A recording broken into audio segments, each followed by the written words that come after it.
And here I am. And apparently it doesn't, like...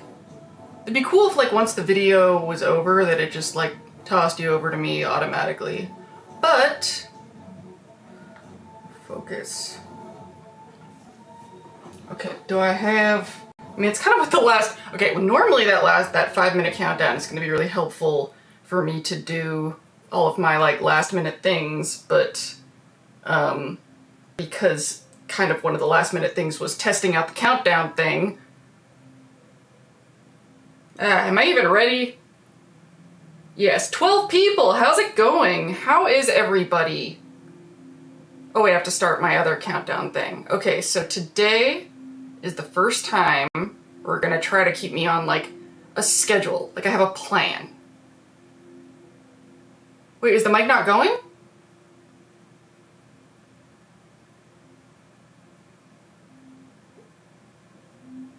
Are we good?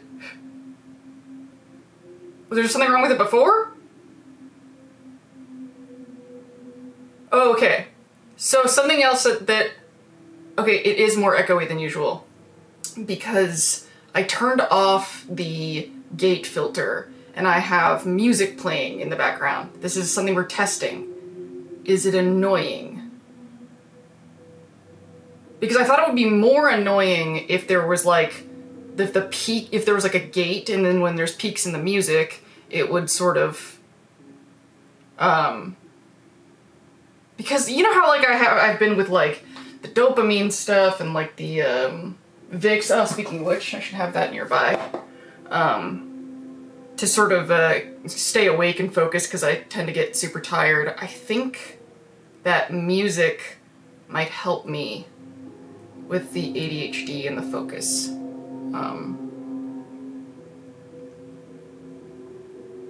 It might be okay if it's too low. I'm more worried about it being annoying because the music's more for me than it is for you, quite frankly. I mean, it would be cool, why not both? It would be cool if the music made everybody happy. But the primary objective is to... Which, speaking of which, I also wanted to get my essential oils thing going. I don't think I'll always need this much stim. I think this is a temporary... a lot of chaos settling.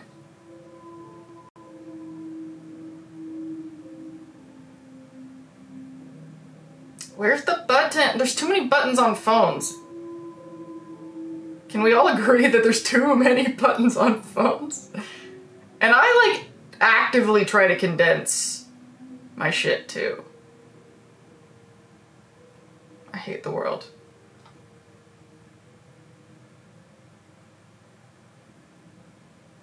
Button!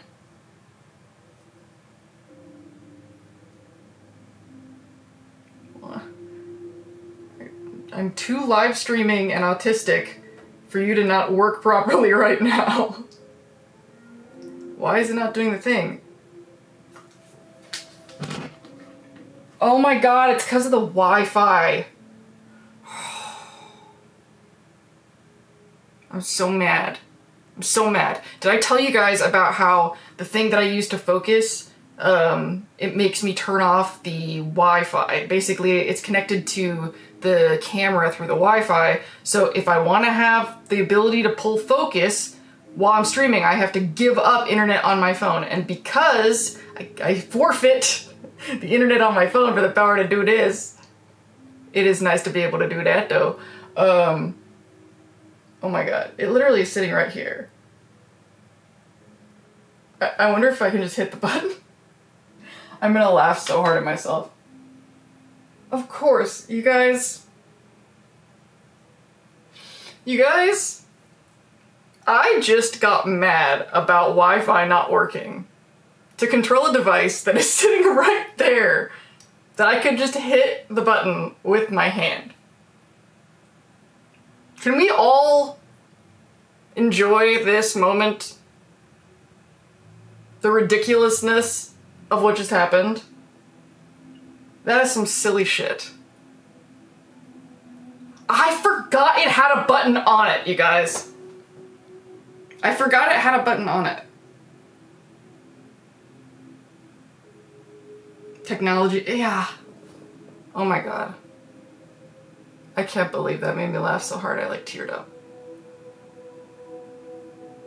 I needed that. I don't think I've actually, I don't think I've had a giggle like that in a while. 39 minutes. 39 minutes to discuss the question. Now that we're done with my stimming tangent, tell me what your thoughts are on this. Am I even gonna understand what y'all are saying? This is such abstract shit. I have no idea what words to use. And we're talking about things like ego identification. I think that's why it fascinates me. And also, you know, I've talked about identity disturbance. Sometimes it's it's always a mental gymnastics operation when deciding how much about me personally I'm gonna bring into these videos, because sometimes it just seems like it's an explanation for why I bring so much attention to certain things. And it's like, it feels like without it, it's like, why is she focusing on this? I want to save that for section 2. I have time blocks now. We're supposed to be doing this question. So nice to meet you first time here. Oh, so nice to have you. Welcome aboard. Did you see, your first time here, did you see the thing, me with the button? Because I can't think of a single time I've cracked quite like that in a while. God, when was the last time I cracked up like that? Had to have been something with the... It may have been bar. Or at least something that night, because that night was ridiculous. Who was here from that? Maybe that would be fun to do. Who was here when we, when I built the, Lindsay's Bazaar? Carl Snarky had to have been there. Rob Aruna was definitely there.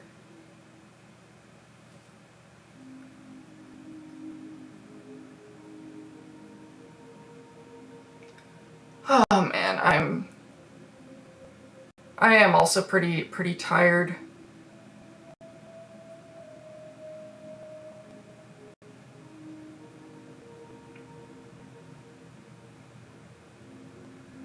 I want all of Nick's memories belong to Nick. Yes, some of them are implanted, but he still carries them.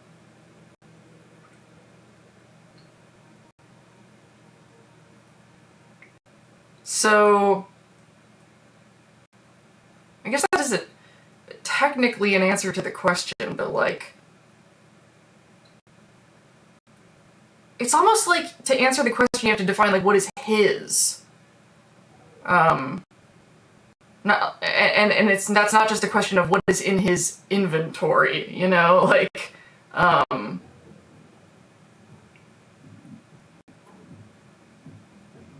a fucking abstraction.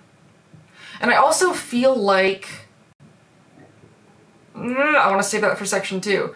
I keep thinking about like my sort of behind the scenes thinking of, ways in which I don't think this video measured up, but I'm still practicing with the format, you know? I was there for bar, yeah! Awesome. Yeah, I remember your name. I'm a psychology student, and this question has fascinated me for years, and I don't think there is a clear answer. I know. So my view is that his memories are his, even if they didn't originate from him. He says he counts himself lucky he wasn't an ex-con, but of course he does. He hasn't, yeah, it's a circle! This is, like, it's weird because nothing about Nick's story has anything to do with queerness. But, like, I guess it's kind of like the Matrix. It's like a queerness globalization. Like, I feel like Nick Valentine and the Matrix are a way to teach not queer people what you have to deal with when you're queer. Like, I cannot be the first person on the internet to make this suggestion. I refuse. Queer people are industrious with their essays. Somebody has been like, Nick Valentine, queer allegory. It's just, because to everybody else it seems like we turn everything into a queer allegory, but some things really are. I mean, we're talking about picking and choosing identity. Fun fact, there was actually a tangent where I go into that was gonna be in this video, and it was a cutting room floor situation. I just decided it was too, like, I have the one line in there that I left in the video where I said something like, you know, if something's handed to you,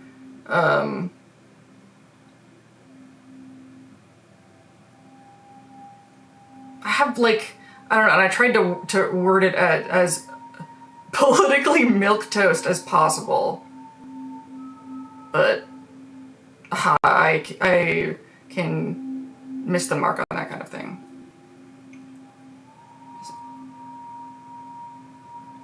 He started becoming his own person when he became aware of his early memories were not his own. I kind of like that line. And by the time we meet him, he was a distinct individual all his own. Absolutely. If they didn't originate with him, how can they be his? If they originated with him, they are his. If not, how can they be? From the point of view of experience, if you're planting your flag of his center at the origin point of what he is experiencing, then they are his.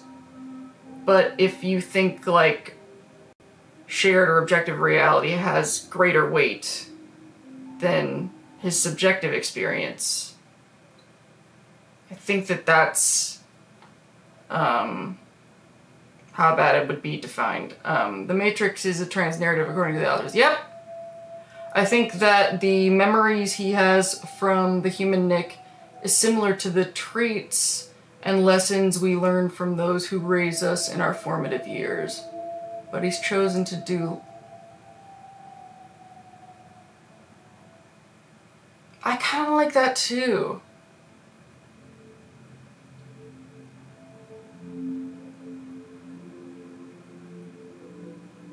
Yeah, that overlays really nicely on the point that I was trying to make in the video about how our heritage is handed to us and how our family and bloodline and things like that.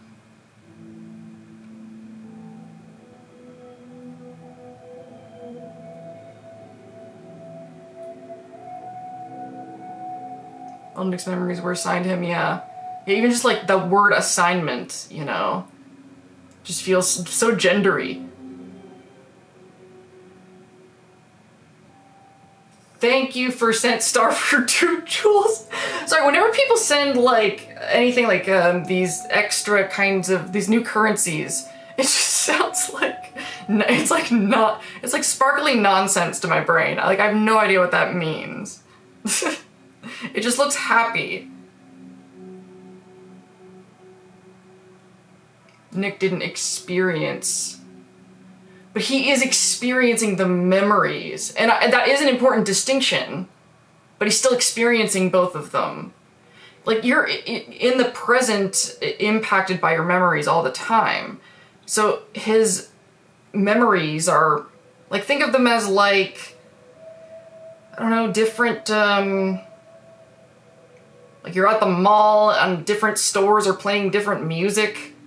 You know, it's like there's the music from your memories and then there's the music from your present reality, and both of them are noise playing into your conscious experience. They're both happening to you, you know? So these memories are happening to him. I mean, look at the way when he talks about Eddie Winter and what happened to his girl, he feels like that happened to him. You know?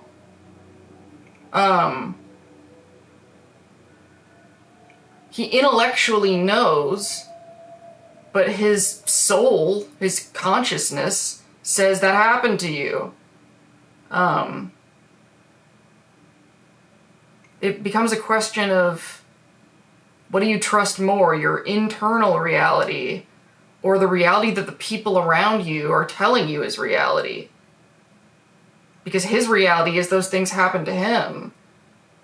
And I think that's what it sort of forces you to think about, is when you need to trust other people to tell you whether or not you can trust your own brain. That's a huge vulnerability, and that's why I use the word vulnerability.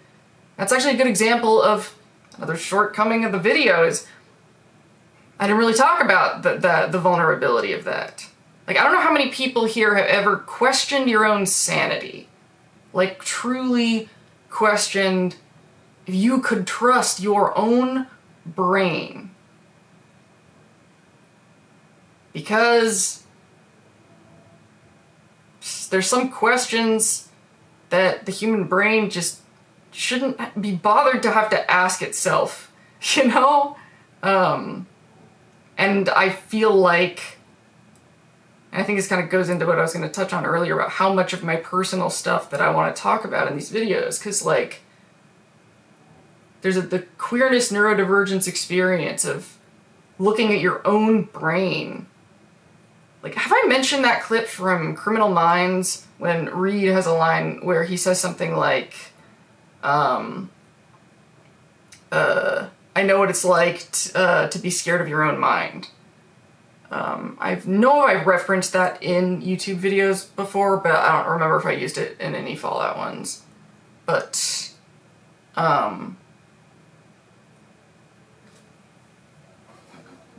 it's upsetting to have to look at your own mind with distrust. That is actually what makes you crazy.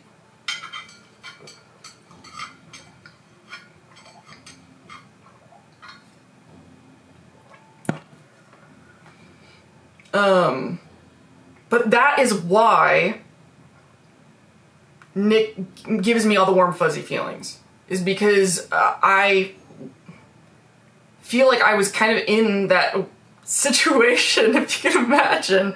I don't know how to explain it. And really had to decide what was me and what wasn't.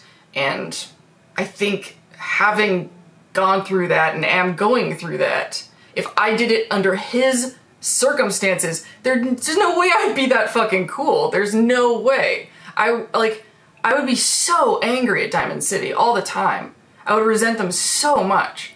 Like, the way that he can just, like, stroll through the Pridwin and just be like, yeah, whatever. Like, he's just like, I look like this. And he doesn't hide it. He just rolls with the punches. How has he not gotten... I mean, I guess he can't really get killed, so if people got pissed off, I mean, he can get killed, but, like, probably people had shot bullets at him. Like, there's no... He's just so forgiving, and I just want to be like that. I just want to be like, yeah, it makes perfect sense why people wouldn't trust me. It makes perfect sense that my weird neurodivergence fucking issues would wig people out, you know? Like some people just hate gay people. Like, I don't know how Nick Valentine does it. Like, because I'm mad a lot, man. Oh man, I'm mad a lot. And I think that's another thing, is that Nick isn't, he doesn't, like, get mad and, like, shitty the way that I do, but he also doesn't just turn the other cheek. He's not, like, evolved and, like, he's like a guy, but he's just like a good, chill guy. But he's not like high and mighty. He's not Uncle Iroh, you know? the exact vibe that I want to have in life. Like, right there.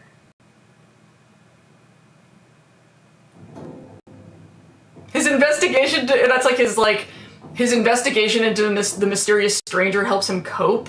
Like, like it's like why am I immediately thinking like an autistic special interest? It like regulates his nervous system. No one else is telling him to look into it.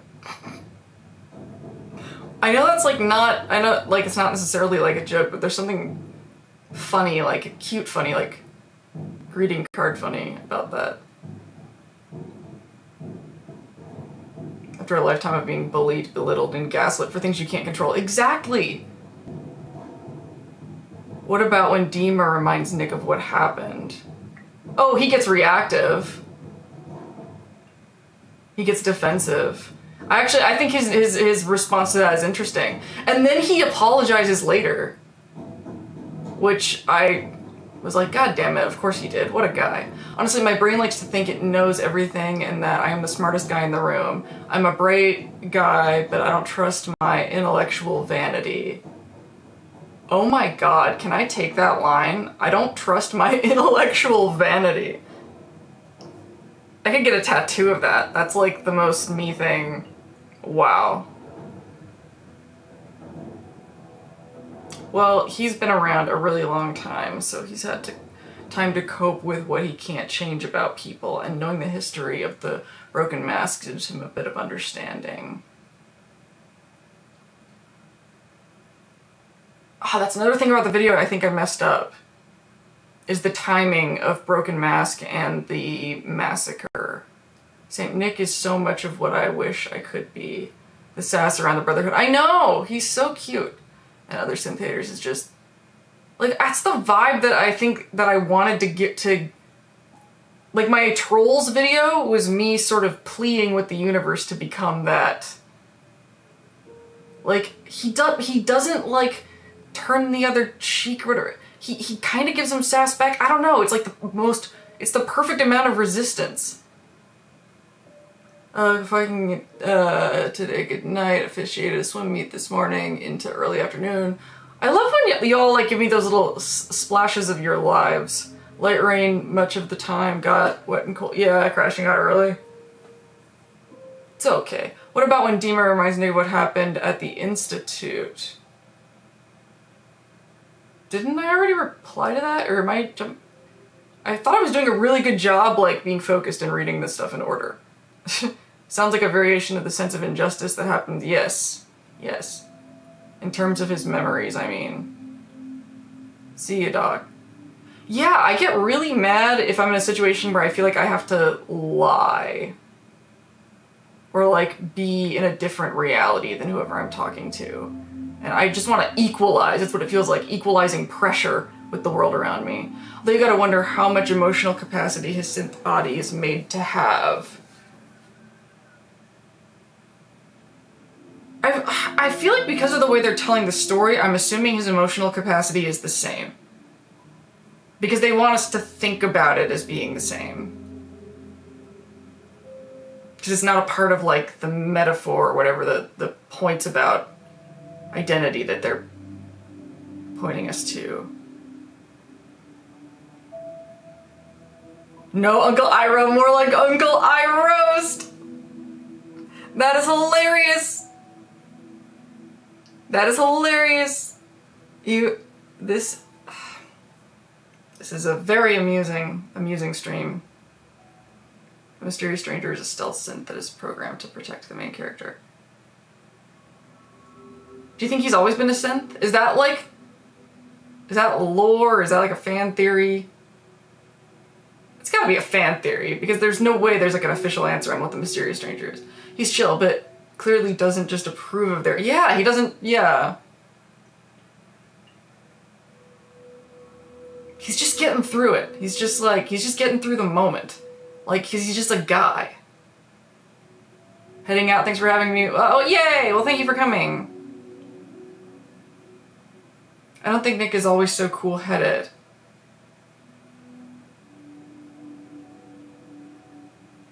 Yeah, he's not...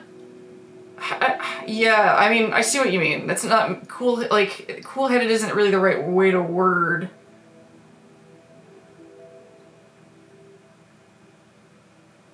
I don't know, it feels like there's an equalization. I think that's why I said I like that he apologizes to Dima. I think that, like, the pendulum swings back. He is, like... There's something inside him that's just so solid that it just stayed between consciousnesses. He just is like... Whatever the hell that guy was made of just made it possible, made it easy for Nick to just deal with this weird-ass situation. I want to be that kind of person, don't you? Like, that could, grapple psychologically with the unfathomable and, like, just land a job in a nice little town. Like, I want to be that person. That's another thing that would have been a cool thing to talk about in the video. Maybe this was like a rough draft. Like it'll become... Because, honestly, I'm just in a slump writing-wise.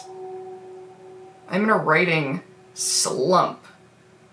And I think it's just because of all the other complexities. I think once that whole, like, flowchart, Project Purity thing sort of just becomes my routine, I will, like, level out. I will be more like Nick. Less, but man, right now I am just, I'm just hanging on. I'm just hanging the fuck on. The rough draft theory. I mean, that's what I kind of ended up deciding that the Greatest Showman series was, and now it's gonna be eventually a Dystopia thing. Oh man. The numbers were a little bit concerning, but the thing about video game lore videos is they're growers, not showers. Like, this video is more or less evergreen, you know?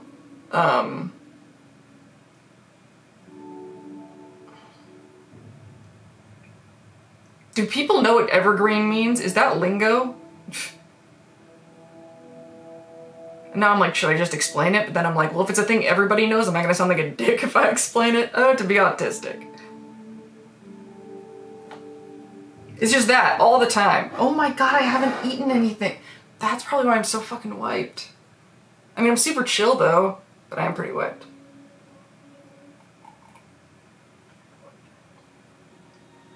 I could. Part of me is like, oh, are there good ideas here? I'll just download the stream and then run a transcript through the robots and get a list of all the cutting room floor Nick Valentine ideas.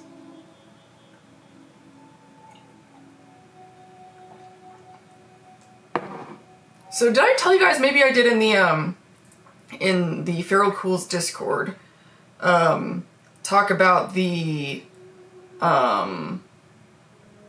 format. I think I could have sworn I pasted it somewhere. I don't feel like opening it up and looking, but I mean, I have the format in front of me now, though. Like, it's basically split into thirds, and the idea is the first third to be like talking about the question. Like, you know, there'll be the countdown, and there'll be the question, and so people have some time to like think about the question, and then in the first third of the stream we would talk about the question, and then the second section is when I would go off about the main topic. And the main topic, of course, for this stream would be the Nick Valentine video, which is why I keep saying, which is why every time I keep bringing up, you know, these thoughts about things I left on the cutting room floor, or things that I wish that the Nick Valentine video could have been, I'm saving that for the second section. And try to make it all about y'all's answers to the questions for the next 14 minutes. I have timers and shit.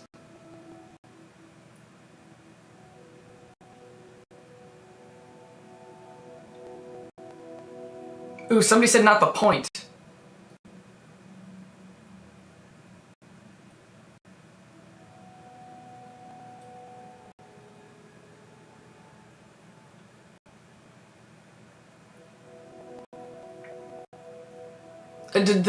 Was that a response to something that got deleted, or was it a response to something I said?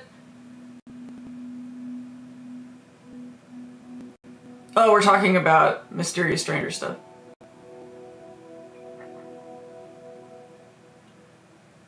Super girl.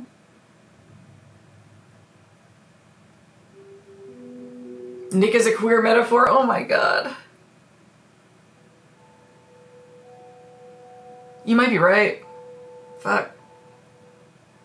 I mean, since I have all that footage, it might make things a little bit easier for me if I just did another Nick video next week. Just use the same footage, said different shit. Honestly, I'd probably just be wanting to get ahead of getting footage for whatever synth video came after that. Okay, I was doing such a good job staying focused. Where's that chill? My anxiety was coming back. I was so chill a little bit ago.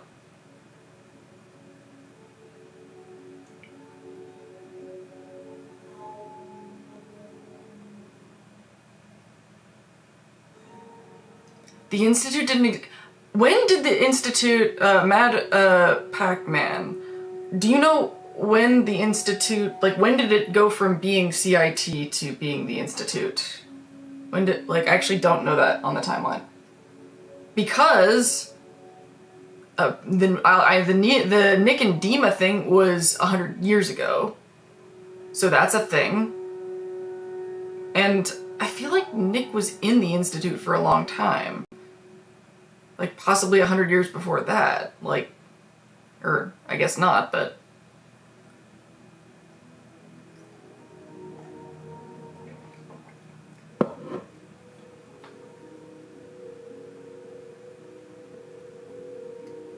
The Institute still doesn't exist for Fallout. Are you going to prepare foodstuffs first? You should eat. Oh my god, yeah. Thank you. I can't believe... I needed the internet to tell me to eat, you guys, and I couldn't hit a button. It's just not my night, is it? At least I already pre-mixed it.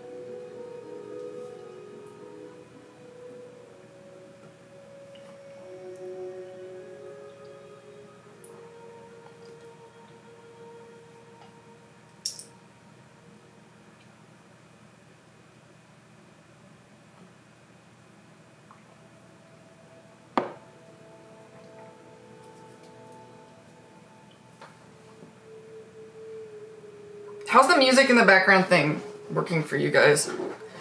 I honestly think that's why I was so relaxed. But now I'm like, you're a professional, sit up.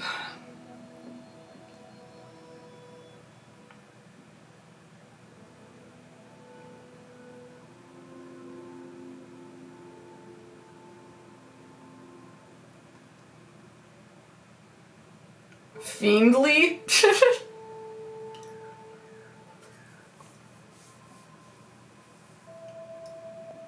We know when the Institute was founded.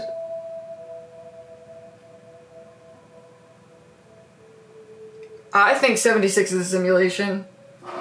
That's my headcanon for sure. And you know, I really thought that would have been a better idea for 76, etc., etc. But then I went to West Virginia. And now the idea makes me sad. I'm like, no, it has to be what it is. There's something, there's a magic about that place in that game taking place in that place with the the cryptids and everything. Sons of bitches. I had to go to that fucking place. Oh my god, what happened? How did that happen?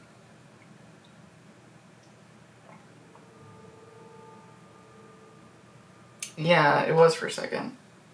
Okay. 9 minutes. 9 minutes. Hit me with all your genius Nick Valentine, thoughts.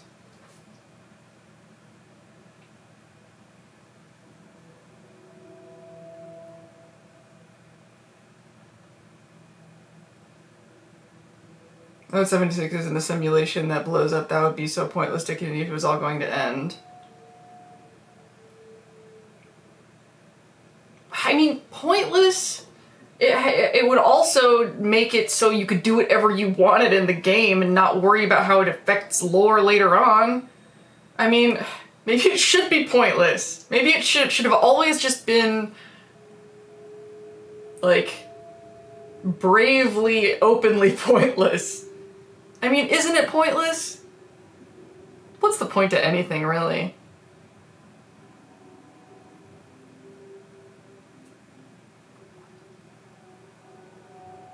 How many nukes are dropped in 76 daily? Oh my god. I have to... Okay, once my schedule is really locked in and my energy... My Nick Valentine balance emerges. Wow.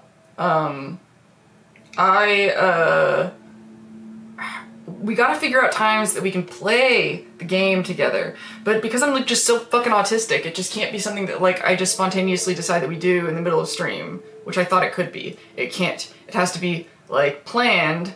And a lot of the times when I want to stream a game, it's because I want help. So I want, oh my god, Nick and I, or Alice and I have been talking about Fallout 2 for, I don't know, years, decades, our entire lives. I don't know. That's gotta happen. And because I'm never gonna be able to play Fallout 1 and 2 without help. It's just not gonna happen. It's just too, alien to my brain. I need an assistant. I need a Kim Kitsurugi. And I also want to do shit in 76, and where I need a posse. And you guys are my Fallout social situation, I guess. So I want to figure out a time to play with people, or at least like, even if people were just watching a stream and not playing a game, in the game.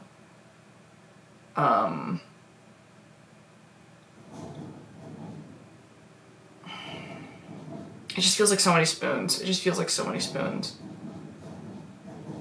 Like, once I can get that feeling from high school where I'm not, like, consciously thinking about every fucking decision that I make every day, and I'm just like, oh, it's Thursday, and I kind of have that with the making of the Lindsay's Fallout videos.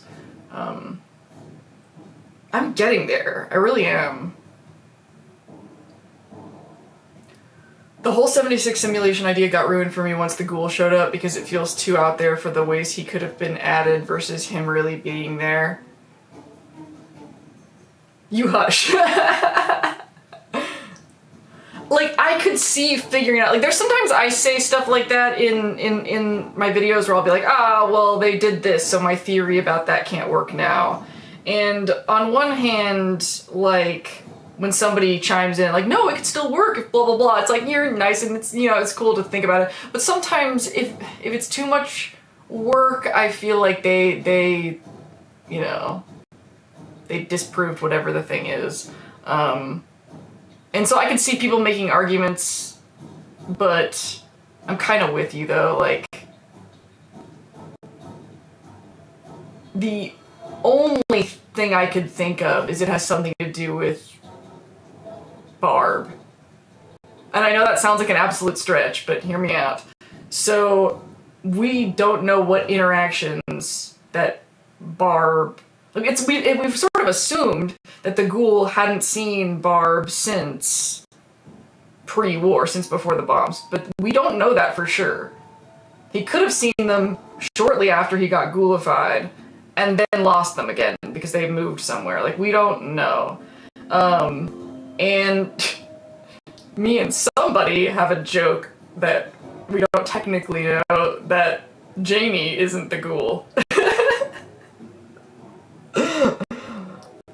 But I was like, man, that would have been such a funny theory. If every single time the ghoul said family, if every single time he said family and never wife, then that would be a hilarious... Because they never said it was Cooper Howard. We all just assumed. We just heard that line of, you know, we cowpokes take it as it comes. But she heard him say it. This is so stupid. Tell everyone. Janie is the ghoul. It's Janie who's been looking for her parents this whole time. It's so stupid. Why did I even bring that up? Oh, right, so Barb, and, so stupid. So in theory, if Barb and the ghoul interacted at some point, then, I don't know, maybe, like, she could have scanned him for some reason. I mean, what I'm saying is Barb is the bridge between the ghoul and Vault-Tec simulation experiments. So, I don't know. A better writer than me can fill that in.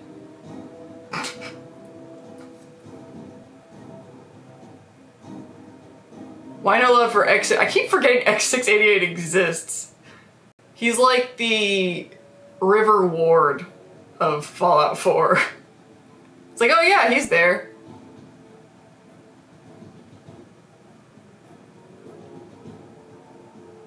I think there's interesting topics about a slave being made to chase after other slaves. Yes!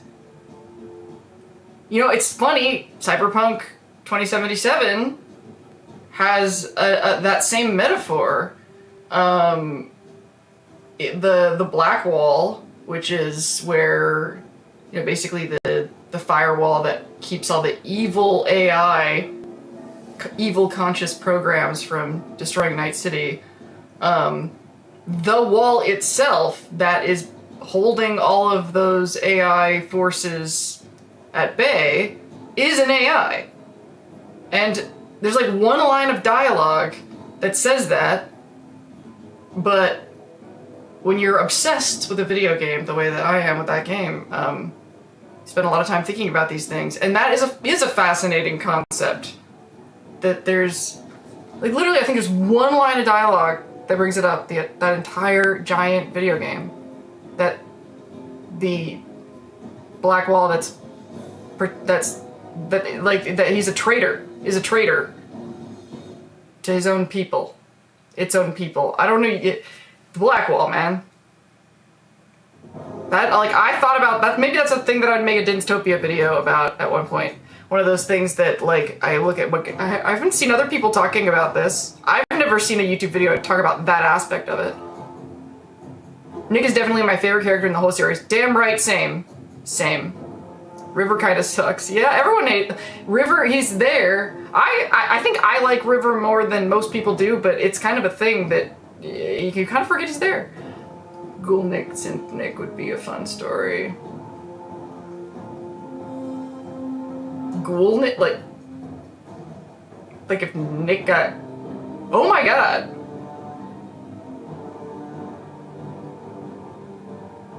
Wait a minute.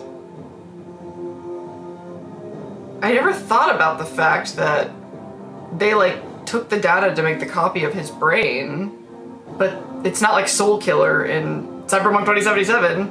Like, he could have just lived after that and gotten ghoulified. Is that what you guys were talking about? How did I miss this? A regular sized chicken. Oh god. Oh, the timer's done. The timer's done, guys, and we're gonna be an adult. I have to do the timer thing. Okay. So I have to take a break now. On schedule.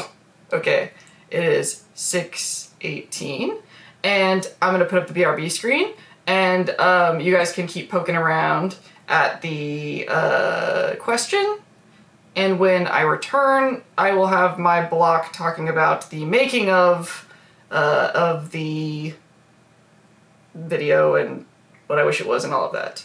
So yeah, we're doing this. BRB.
I am back. Focus. And I put some... Oh, if I look shiny, it's because I just put moisturizer on my face. Because it feels nice. I also put some dry shampoo in because I had my hair in the dopey little ponytail. Lighting looks pretty good though.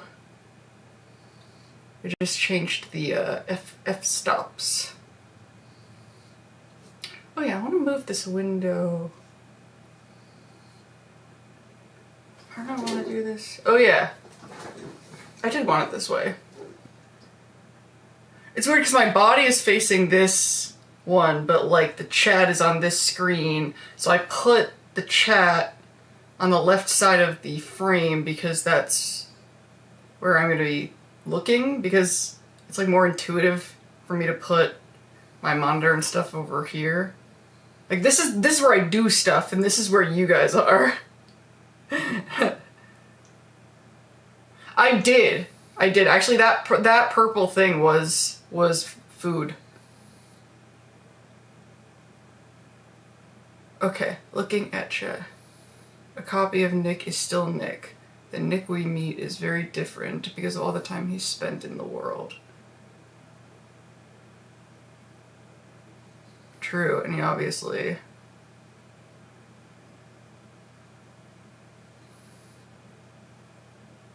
It's so funny though, I was just thinking about like everything that I just said. Like at least that's how it's designed, but I habitually still keep looking at this one. Because this one, the thing is the one on the screen, the text is bigger and it doesn't go back as far. But ideally, I'd be looking this direction. I did! The purple shake thing, I did eat. Everybody's so worried about if I ate.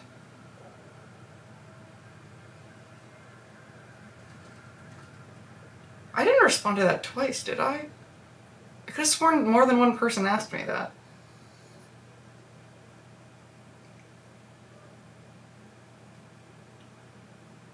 Whatever, we need to go into the next section. What time is it? It is 6:30. I'm on schedule! You guys, this is a big deal.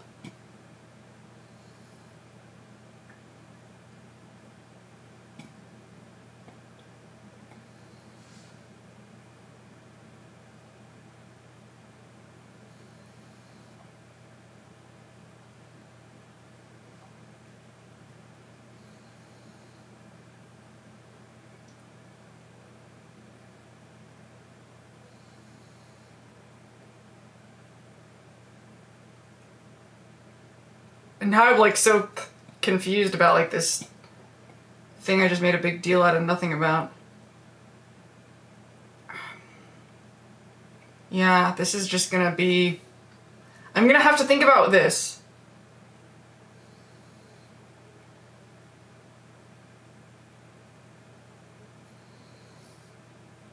I'm gonna have to think about where I'm gonna put the chat on the screen. because this is what it should be. Okay, I have to ask you guys a question, since while we're on this, the text on the screen, the one that's actually in the stream, not the one that's like in the window,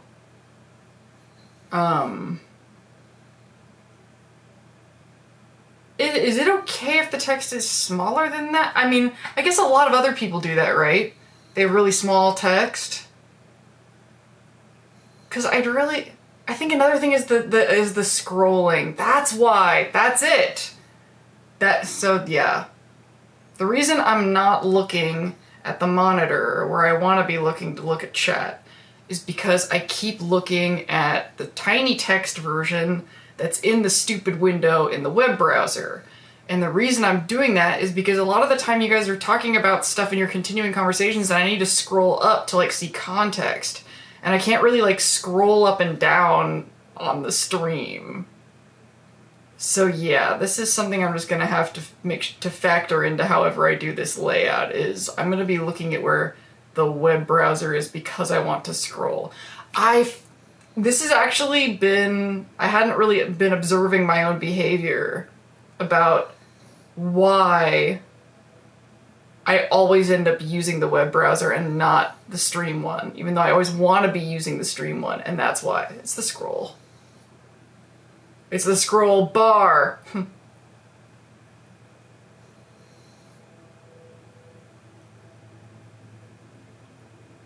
Oh god, can you put the chat on the other side of the screen, please? Okay. You can pop out chat from the YouTube and move it to another monitor. Yeah, the question is, it was really more like about just being economical about my screen space. Like basically I wanted all my monitor stuff like chat and my OBS to be on one monitor and then have this monitor be my, you know, whatever it is that I'm looking at or looking up and my like it's my like workspace, and I really wanted it all, so I didn't like there's not really room to have the none of this is interesting. I'm trying to stop getting on that meta behind the scenes level. But I'm gonna write it down though. Special request from, who was it? James Baird. Aren't you James Baird who got me Silent Hill 2? Was that you? I'm trying to remember everybody's Feral Cool's lore history, because I'm bad at that, you guys. I have to start thinking of y'all as like cast of a TV show that I watch or something, so I remember. It wasn't you. It was a name that sounds like you, I guess. I don't know. I'm disappointed. I thought I remembered a thing, and now it's on stream that I was wrong about something. You know how I hate that when I'm wrong on the record.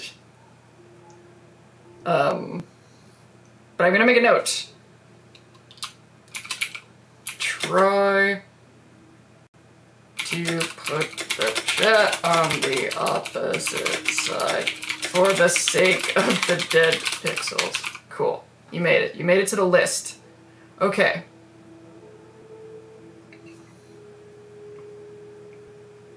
Was I in the middle of a thought? Did I leave you guys hanging on anything before I get back? Before I return back to the schedule? Like how it's framed in the screen, I see because the text covers the clutter in the background. Oh yeah, with the neon is clear. Yeah, that is the thing. I did play with it on the other side, and that was what was weird, is that it halfway cut off the Heaven's Night sign. Like there's a part of me that really wanted it. Oh yeah, I actually tried this. I can't believe I didn't say that first. But there was the head turning issue is what I was thinking about more this time. And yeah, that's why my brain didn't make the connection. Because I was thinking about my body positioning issue more than I was thinking about the background. But yeah, I did try it on the other side first. It was weird because it cut the Heaven's Night sign in half. And then I was like, I mean, am I married to the question looking like that? over the chat. I was like, well, maybe I could, you know, put the chat like lower under the Heavens Tonight sign, and it doesn't need, but I really, there's something, you let me know what you think, but there's something about the question being like directly over the chat that I really like. Like, there's the question, and then underneath to see what people's answers to the question are, you know? I really like that. It was you! It was like a first and last name that started with J. Yeah. I'm sorry that I mixed that up. I remember you. I think you sent me a picture of your cat as well? Or was it a dog? It was an animal, I swear. I'm awesome, and my memory is great too. Also, prior to the Great War, Vault Tech even openly advertised available spaces in newly annexed Canada to citizens, so it's still a possibility. Mm-hmm. It's not the same person as OG Nick. Because the way I see people aren't processes. Yeah, the two Nicks are separate. Yep. I agree. Different processes. Different stories. Yeah. If you never watched Ghost in the Shell, the first animated movie to come out years ago, had a great conversation between two characters that had total body prosthetic, basically brains in jars. Yeah, I should watch it again. It's been a while. But I feel like that's one of those movies that was never gonna escape me for long, considering my interests. Okay, back to my schedule. It is now 6:38, and we are in the main topic. All right, we're talking about the Nick Valentine video stuff, the stuff that I said, this is that second section that I said we were gonna wait and then talk about it then. That section is upon us now. So, the Nick Valentine vision.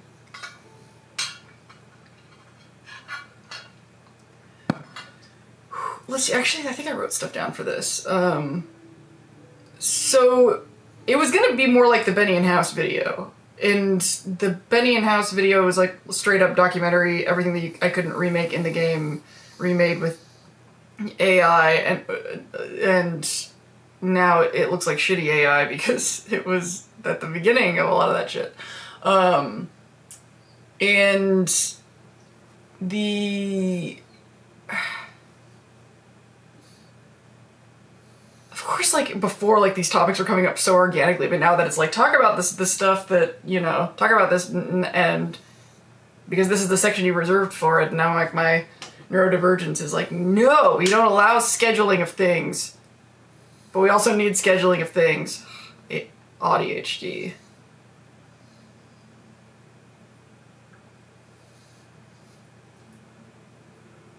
So,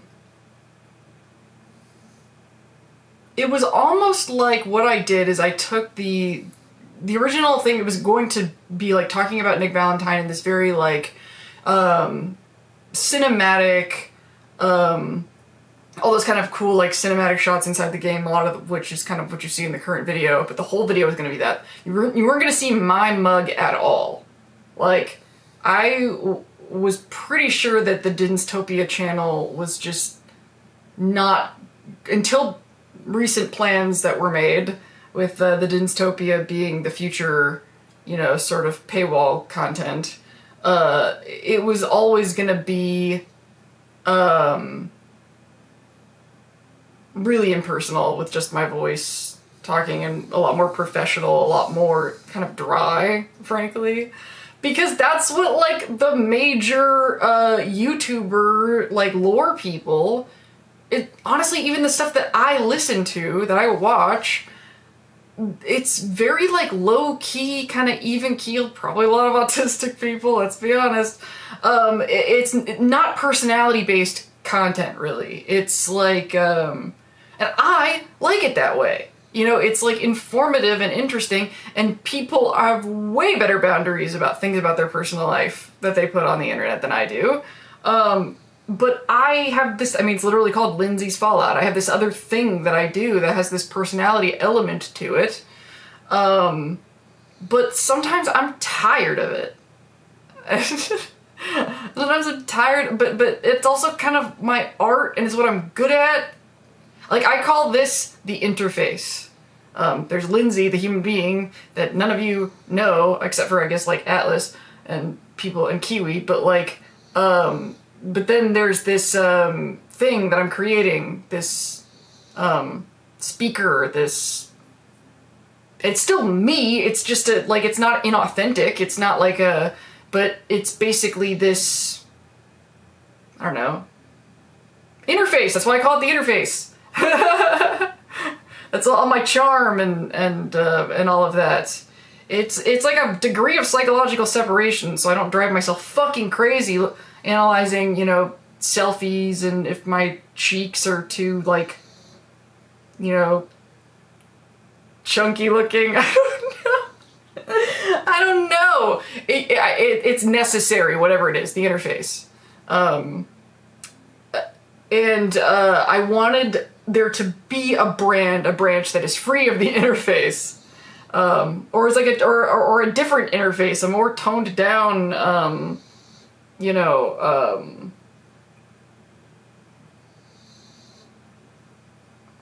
there's something, as a YouTube watcher, I think I would find my own content a little overstimulating. And so I wanted to have there to be another brand that, frankly, I thought would be safer, you know, for securing an audience and for, like, my mental health, because there's a whole lot of real me in this interface. And so this was gonna be that, and it was gonna have, like, a lot more insight, and it was gonna also, I think I've said earlier on the stream that I think I'm going through a rut where my writing isn't very good right now. And that's the number one thing that I keep coming back to with this video that makes me feel, like, unsatisfied, or think of it as a rough draft. I just don't think it's my best writing. And I don't think that I will quite understand what I don't like about the writing until my writing gets better, you know? Like, I need some hindsight. I need some distance so I can get that hindsight 2020. I feel like I'm in a rusty period. This has been for, like, the past, like, I don't know, maybe, honestly, since Wasteland Jamboree. Honestly. I think the last really good video... The begin again one had some moments. But I don't know, I feel like I've, there's some lightness on my feet with my, like, references and metaphors. Like, I think I must have mentioned this on stream, like, 5 or 10 times. But my favorite thing I've ever said is that the Lucy line, the if you cut off Lucy's finger, she lives, but if you cut off her ear, she dies. That is my favorite thing I've ever written. I'm gonna be so mad if, like, somebody, like, a lot smarter and older than me, like, already wrote that basic idea in something, because I really want credit for that. I think that is such a cool line. It's such a cool idea, you know? And I love when my brain comes up with stuff like that. So that is the thing that's... And I think it has to do with just, like, stress and just stuff that's going on in my brain. Like, I think there's a lot of anxiety and a lot of moving parts. And that's what sucks, is because I have all this chaos in my brain right now because I'm, like, reorganizing my life so much in order to make all this content. And in order to, like, make this new life work and to, like, follow the formula, I have to make content. But making the formula is taking up so much mental space that there's not a lot of mental space left for the content that I'm doing all of this for. But I still have to make the content because I gotta stay on the schedule, you know? It's like, this is, you know... a lot of like nervous system repair kind of stuff going on here. And so I have to go through the motions while this is stabilizing. But those motions have to like pay off too, because, you know, the goal is to, you know, monetize and all of that, and I have to get all this work done. And I love doing the work, but it is taking up a lot of mental space, and so I think that the writing is suffering. The writing is like I think I remember telling you guys that when I was doing the TV show videos, I used to just like sit down and start recording, and I wouldn't write anything, and that shit would just come out of my mouth. And sure, it wasn't like genius, but it was like fun, and it was interesting, and it was fast. They were so much faster. Or they felt faster. Maybe if I go back and listen now, they're not as fast as I remember, but there was a lightness, there was a agility that I feel like I'm getting like sluggish. I was like scraping the bottom of my brain. And then every time I'd go back, like in the edit, I would be like, oh, why did I word it that awkwardly? And I'd want to change it again. Like there was some rearranging of sentences and stuff in post, like during the edit. But then there was also kind of these unexpected moments. I guess you could call them writing because it was the words, but maybe like a lot of it was ad-libbed. Like there were these moments that did have this kind of awkward humor that was kind of charming. I think Kiwi liked the joke about, you know, ghoulified himself 200 years before it was in style, and then Welding Goggles liked this. The ghoul reference there. Okay, well now that I said that, I'm gonna take a look and see what chat has to say. And yeah, I'm gonna look over here because I'm gonna want to scroll. Yep. I understand that crash out, and it's partly why I haven't made any videos yet, roller coaster indecision, but also why I like to support you because you help make the brain things make sense, plus Fallout, sure.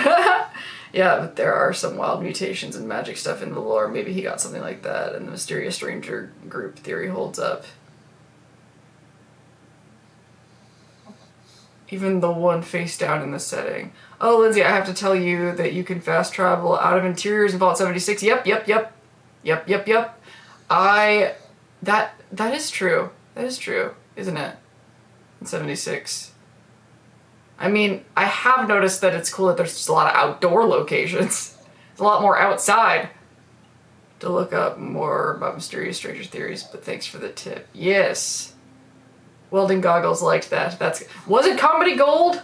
Comedy gold. No shortcuts or takebacks on the road to getting good. Stopping in for a few moments while working the Nelly Third Eye Blind concert. Whoa, cool. Happy driving. Driving, right? Hello. Ghost in the Shell. There's a new one in the works. The voice cast looks good. Cool.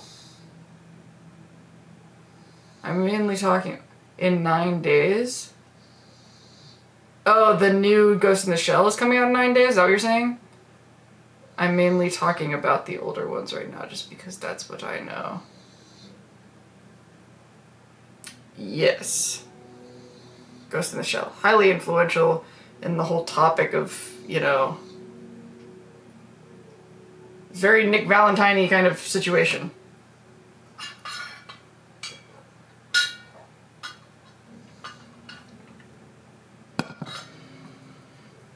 What does my clock say?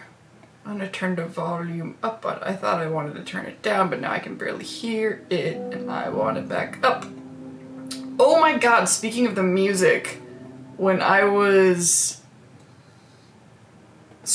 taking the BRB break and the countdown is on, you guys can hear the music, but I can't.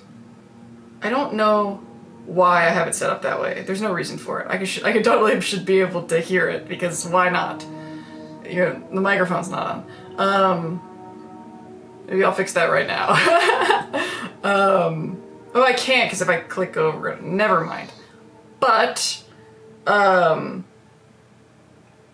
did I pause the music And same thing, I also paused the Spotify music when I was on the BRB screen. Why do I still feel like you guys can hear me when you're not supposed to be able to hear me?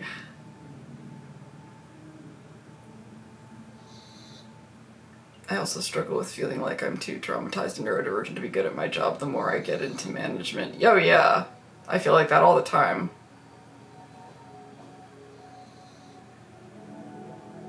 There's anxiety around hitting a success ceiling. Oh yeah.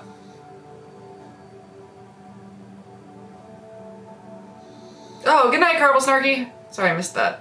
Oh yes, and Blade Runner. Didn't we talk about Blade Runner last week? Damn it! Now what the hell was I saying?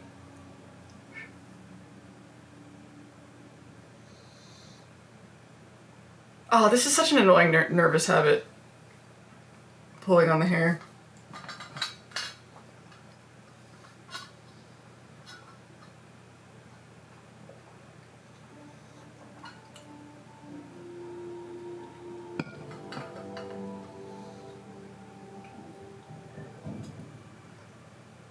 Okay, I'll just go back to the freaking topic of this section. Oop! Focus.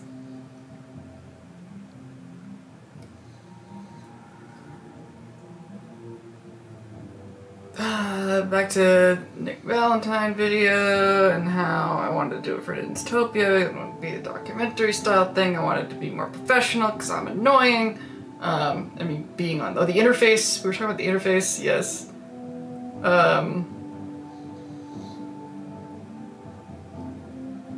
But the core topic was things about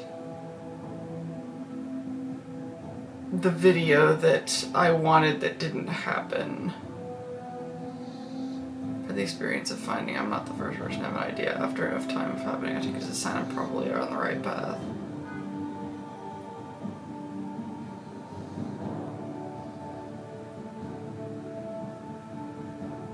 Mark is the mysterious stranger? Oh yeah, Mark! Oh yeah, yes. The guy who disappeared from... Yeah. I may never think about that on my own again, actually.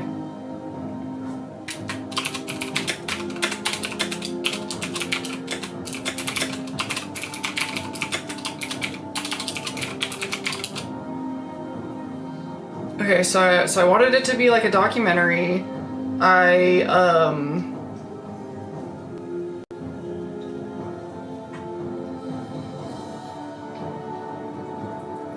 The only other like bullet point that I have written down, I could have sworn there was something I wanted to get to first. The only other bullet point that I have written down in advance is that, and now this seems too loud.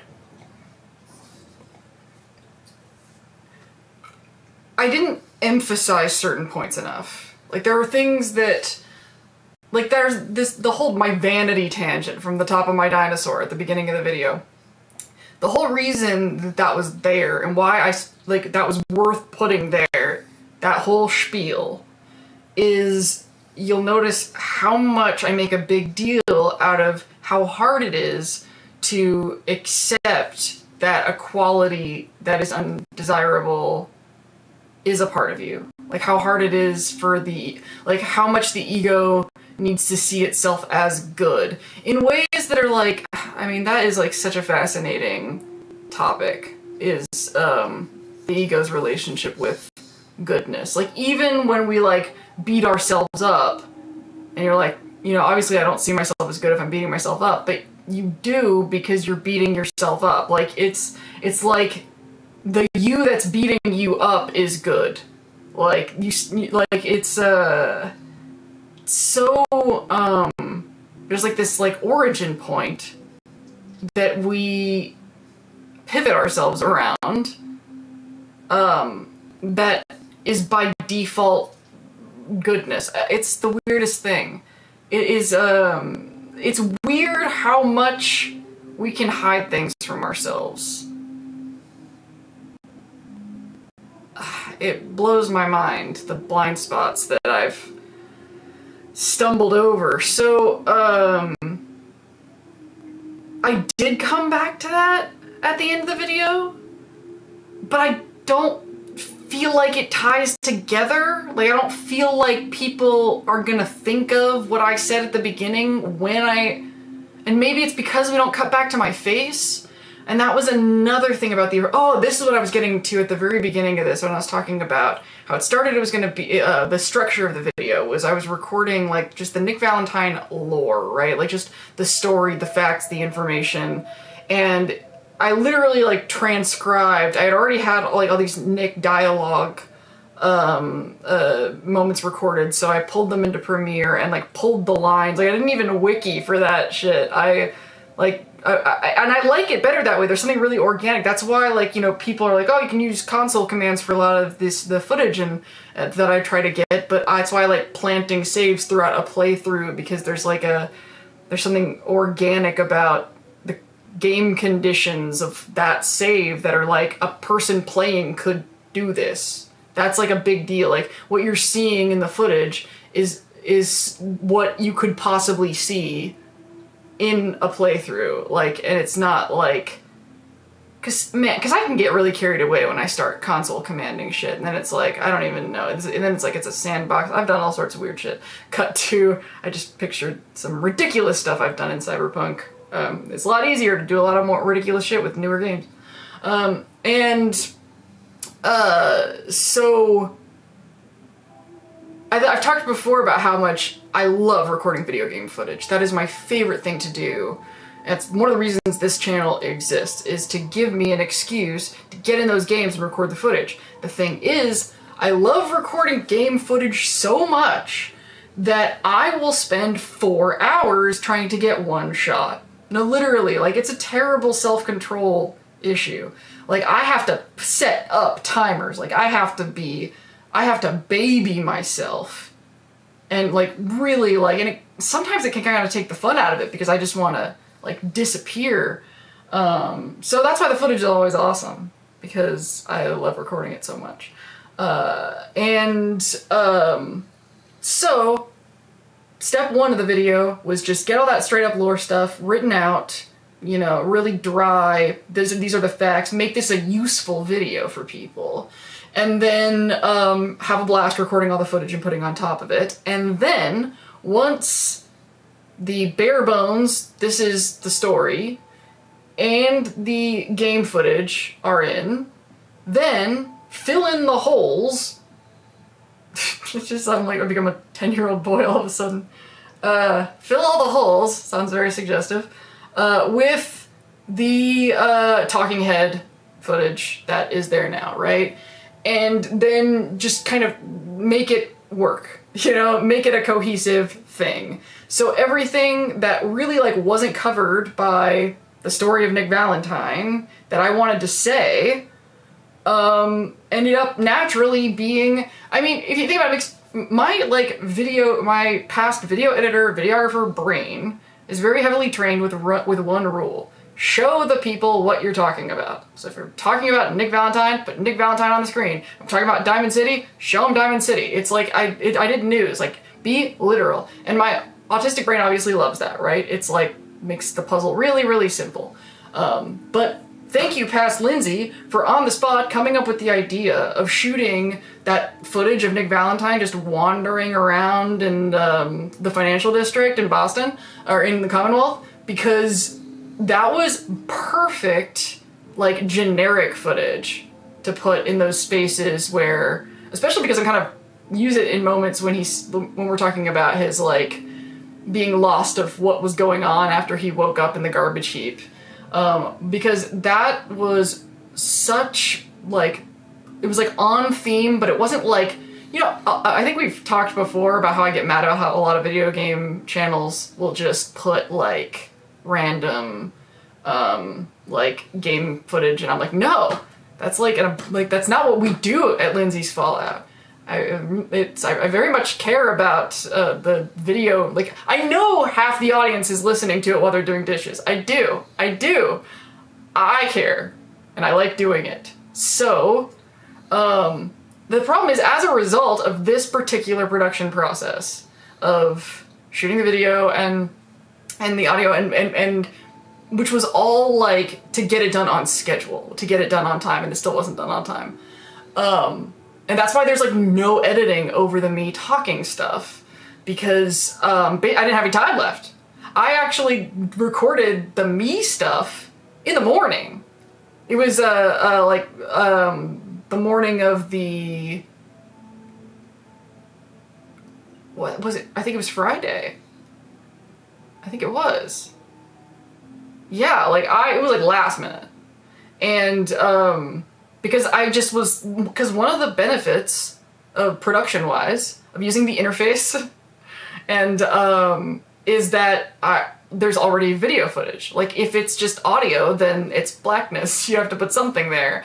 But if it's video and I already have all this set up and I can just hit the button real fast because I am a video production professional and have a really fucking cool setup, and I could get it done really fast. However, as a result, it ends up kind of looking randomly like narcissistic. It's like this stuff about Nick Valentine, and then there's these huge chunks of just my face. But it's primarily my face because faster edit. I'm already there. You know, it's, you know, faster than even Lindsay House. And Lindsay House is pretty much as fast as you can get. Man, I think there has been expressed some interest in like behind the scenes of how I do certain things. I'm proud. I'm so proud. I barely ever use Lindsay House anymore. I don't use Lindsay House. I really thought I was going to this time for like those video game sections of the Nick Valentine, but I had the cool footage of him wandering around, so. But those are probably the kind of moments when I would cut to Lindsay House. I cut to Lindsay House most of the time if I'm talking about like a concept that there's not really a visual for. It's very, very systematic what I do. So it just ends up, it feels weird, especially because if, like I said, there wasn't a proper enough emphasis, you know, it's like, why, I think even in one of the Nick Valentine sections, I'm like, okay, well, what does this have anything to do with ego, you know? But it was just easiest to show myself when I'm talking about, you know, things that are abstract, because it's actually sort of a puzzle in my mind. It's weirdly tricky. Like, the moments in the videos where I am saying an abstraction or something not Fallout related, and then I show a Fallout clip to represent what I'm saying, even though I'm not talking about Fallout, because the themes of what I'm saying are present in whatever Fallout thing I'm showing, a lot of thought goes into those. A lot. Probably more than you would expect. Because my, like, number one obsessive, wounded, probably, agenda in these videos is to communicate things clearly. I think that's why I'm lamenting the writing not being that good. And so I'm really careful about every time I return to the same concept over and over again that there's consistency in how I'm presenting certain ideas. Like every now and then I might like kind of mix metaphors with the Fallout references, but if I'm doing that, then I feel really confident that the point sells good enough anyway. Like, but I'm always trying, it's just never perfect. I'm an editor and writer, so yes, behind the scenes stuff always fascinates me. Whee! Some people add editing versions of themselves. I geek out the most about how, like, the efficiency of my workflows, because I have very low tolerance for, like, being interrupted or having surprise problems, and I'm a big baby about that kind of thing. So the things that I've done to streamline, you know, that I picked up from like being in the field, being a pro. Like if I hadn't worked at Aura TV, I may have never set up my video studio the way that it's set up now. But like all my videos are done with OBS live streaming stuff. So basically my camera, I just turn it on. I haven't hit like the video record button on my camera in probably years because I just have it set up to stream to OBS, and then I record it in OBS. And then it's immediately filed on the computer and I don't have to like drag from a card, and dragging from a card seems like a million years ago. I'm new here, but I love your channel because it's really about philosophy and social commentary via Fallout. Exactly. My partner and I always end up pausing it to go on side conversations. That's so cool! I love hearing stuff like that. Thank you. I really want to it's really funny that you word it that way, because when I was doing, like, you know, sort of the personal development thinky videos, I loved using like movie and TV shows as an example, because it's just easier to explain things with examples. Like, it's just, I love using familiar stories, and the thing that would drive me crazy is, like, I would want to use Fallout examples all the time, and if people didn't know Fallout, then they would have no idea what I was talking about. Like, it wasn't big enough. Like, when I talk about, like, The Matrix and things like that, people know it, but, like, there's a lot of references to shows and stuff that I want to make all the time, and I don't, like, I think it did consciously cross my mind that I was like, I can talk about the same shit that I love talking about everywhere else with nothing but Fallout examples. Like, I could, like, I was like, I bet I could do that. And then hilariously, look what happens. I end up making videos about Fallout episodes and, you know, using a bunch of other shows and TV shows as an example. But that was the original, like, idea, was, and I still can't, man. I think just recently somebody came in and pointed out how cool it was the way that I used Fallout to explain autism in the Norm video. I should make that into a reel. That's something else that's kind of a background process that's taking up neurons, is I need to put out reels. I need to, like, advertise. Where, like, the numbers are weakening, man. I mean, there is the evergreen element. A lot of these videos are going to be growers, not showers, but I have to, if I'm going to put this much into this, we gotta keep the energy. We gotta keep it moving. What time is it right now? It's 7:08. Where are we at on my little schedule? We are doing great. I saw a few of your videos on as Lindsay House. Yeah, before I saw you for real, I got excited when you were real. Yeah! Funky Deathclaw! I didn't forget it this time. I didn't, did I? I did not forget Funky Deathclaw. I thought that that's probably why Funky Deathclaw didn't, you know, I forgot it in the last video, and the numbers were confusingly bad. And the click-through rate was actually pretty good, so it wasn't like the title and the thumb. It just, like, didn't hit a wave in the algorithm. Like, it just missed everybody. It was just other competition in the YouTube airwaves that day. I'm just trying to, like, hang in there and not give up. Like, I'm just hanging in there.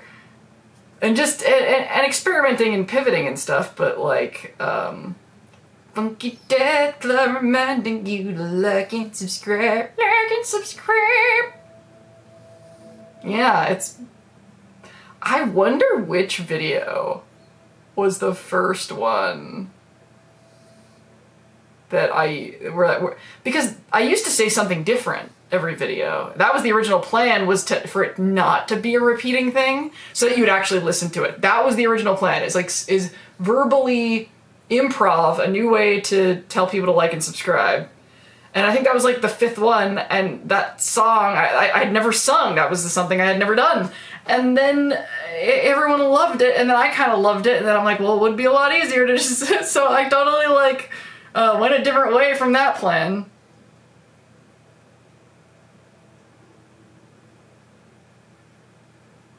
Okay, back on track. I should have outlined this more.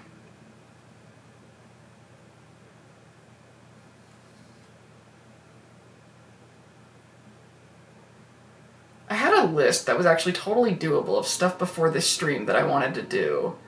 You know, things like the new chat background, etc. And I think I did like a third of them. Like only a couple. Basically, the countdown thing was one of them. Even though, especially with the new music, I really need to do...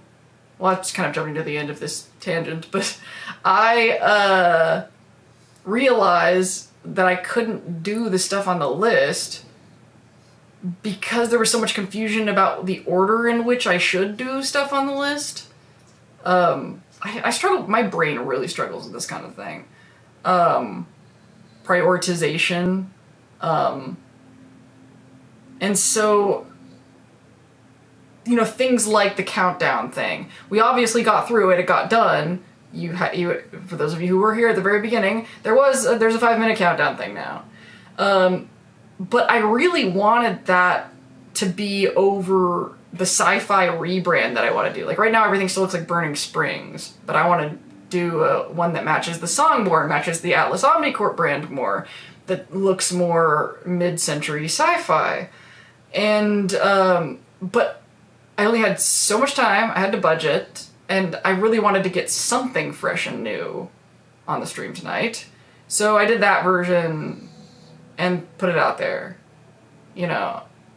And I think that during the break I was thinking, like, you know, it was an idea, Lindsay. You could have started working on the rebrand stuff and not actually done anything new on the stream yet. No, and I remember why I didn't do that. It was because there were some technical things that I needed to change. Yeah, that's why. There's some stuff behind the scenes that I needed to fix, and I was like, well, while I'm in there, you know, I may as well, like, update this other stuff too. And I didn't, like, it felt like a waste to do work on the stream and to actually have to fiddle with new profiles and stuff anyway. I didn't want to make a new fixed profile with stuff I knew was gonna be old. I guess my ADHD just wouldn't allow that.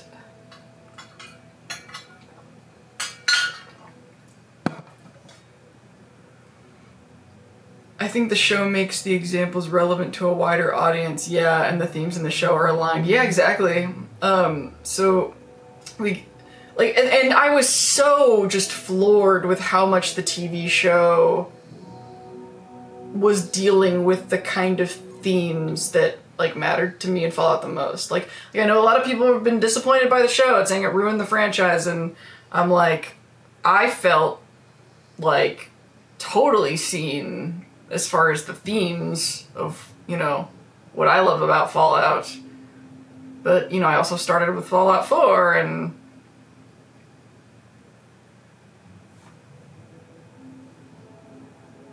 we get absorbed in your content. That Funky Death Claw is the most fun reminder. Yeah! You know, and it was born from that desire to, just do something different. To just, like, go nuts. And not be, like, I don't know, I just get sick of hearing like and subscribe all the time, but you have to, man. You have to, it really makes a difference. This section could have a new question up top to keep us focused.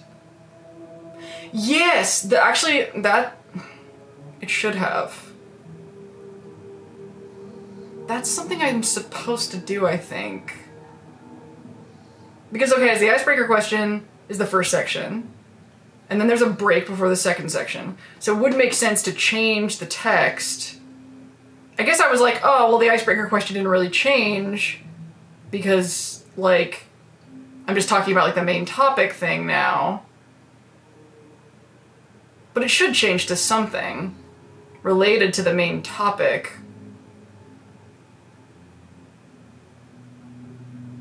Okay. I actually had an idea of what I wanted to do in this situation. So now guinea pigs. We're gonna test this out. So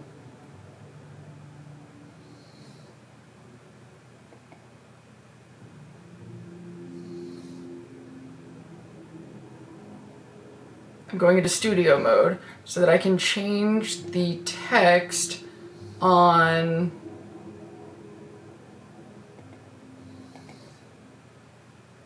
paste, duplicate. Okay.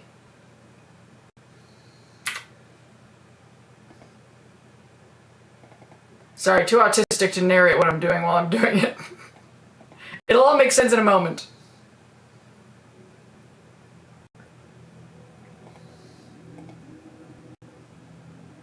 That'll be great.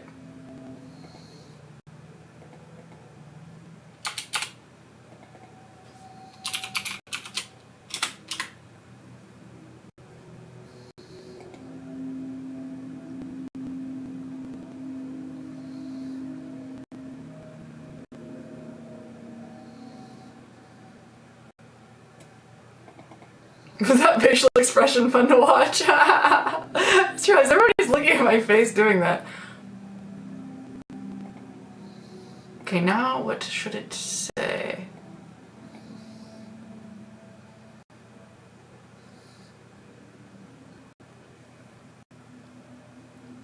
I think it was pretty good for the franchise. I think what hurt was that they keep on dropping the ball and not capitalizing on it.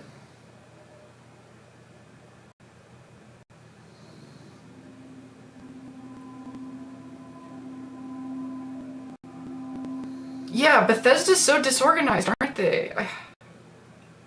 Battlestar!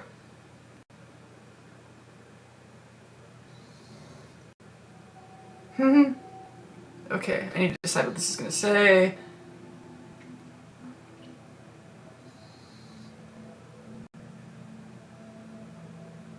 I can't think of a way to ask this question that isn't negative. Because I actually would really like y'all's. What do you guys think of the lighting? I'm pretty happy right now. Damn it, Lindsay, focus.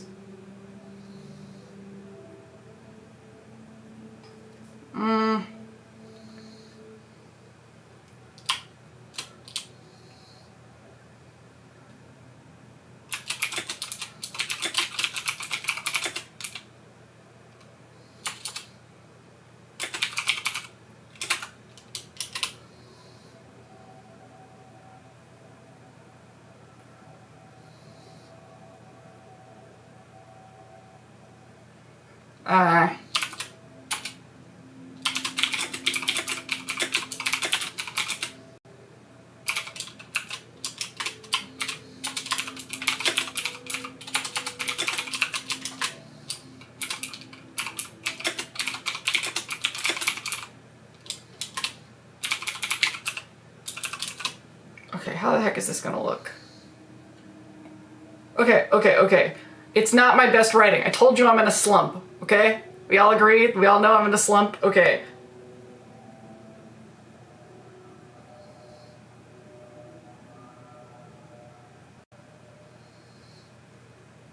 Transition.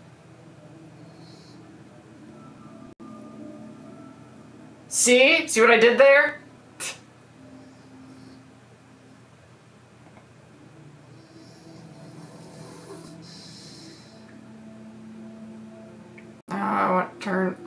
I don't want studio mode anymore.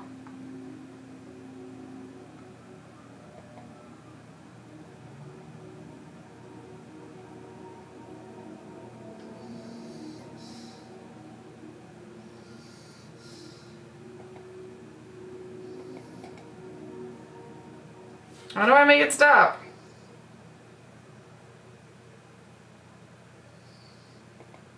Ah. Okay. Lighting is awesome! Thank you. I think the big theme of the games in the show is the dangers of hypercapitalism, which are becoming super relevant in the current political... It's one of the biggest. It's one of the biggest. But I think the reason Fallout and Cyberpunk are my favorite franchises is how they address... It's not just about the system we live in. It's the system living in us. And the reason I'm smiling is because it feels like such a cliche to say that at this point. But it is kind of bumper stickery. I also live in Portland, so it's hippie hills. But yeah, how the system lives in us. I mean, notice how much I'm talking about that in these videos. I'm talking about, like, I think at one point I said that Lucy was the first to leave the vault physically, but Norm was the first to leave the vault mentally. It's not even Ferengi-style capitalism where nobody starves and everyone is just really chasing profits for the flicks.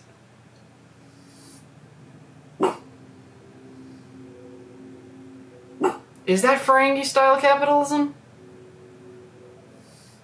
Nobody starves? So it's like, it's 80s white guy capitalism.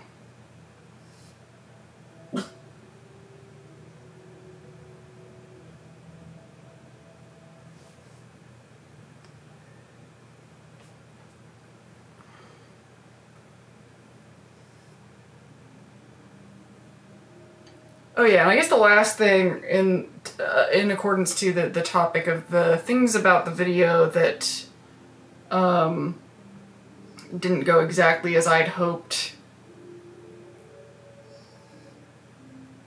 And once again, we're circling back to the how much of my shit do I want to like talk about on the internet.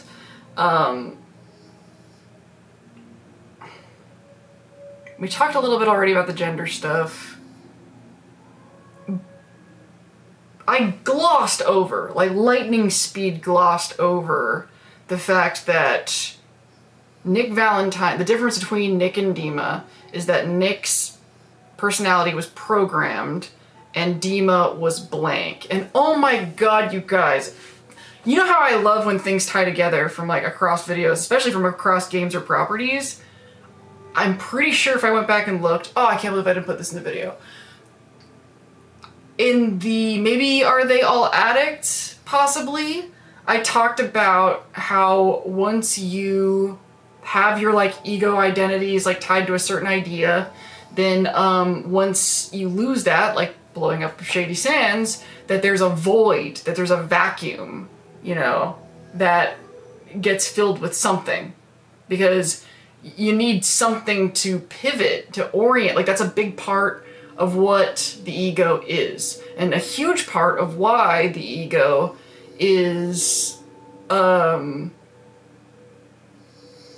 not just an arrogance thing, but also like a fundamental part of, it's your character, your avatar. You can't play Fallout if you don't have a character, you know, basic idea. So, it's like a pivot point, an origin point that, you know, all the meaning is sort of filtered through this thing. And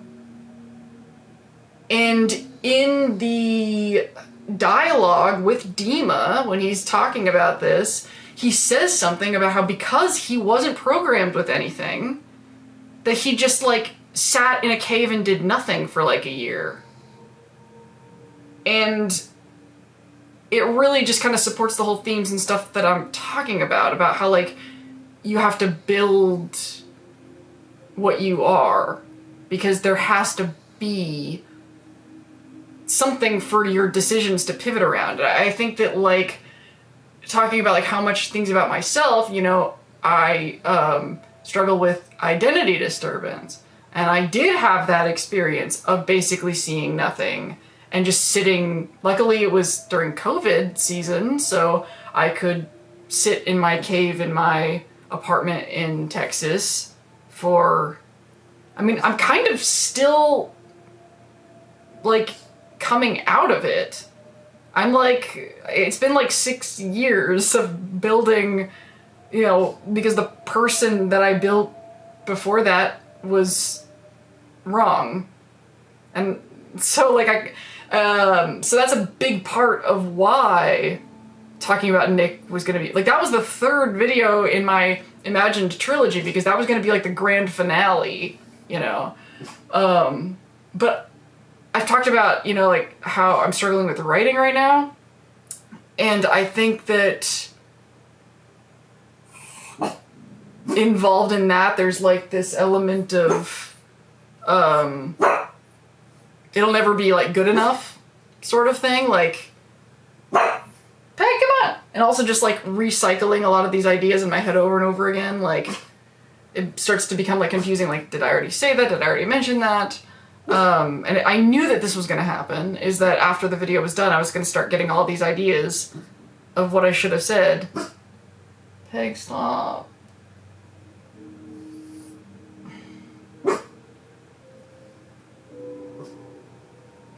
And I just felt like it was just kind of hard to figure out a way to like kind of segue in talking to that stuff because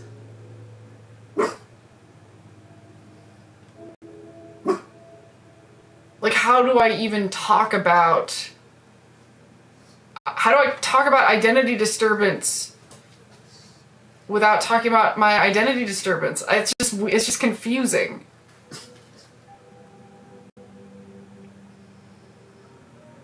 I just thought it was really, if I had thought about the Dima thing when I did that Maximus video talking about the blank, needing programming thing, that would have been cool to like cut away to Dima talking about how he couldn't do anything without programming until he like figured out what the hell he was. I think the stuff we need to survive and live in the modern age shouldn't be for profit, but fancier cars or bigger TVs, fine, go for it. Alright, you're talking about the Ferengi thing?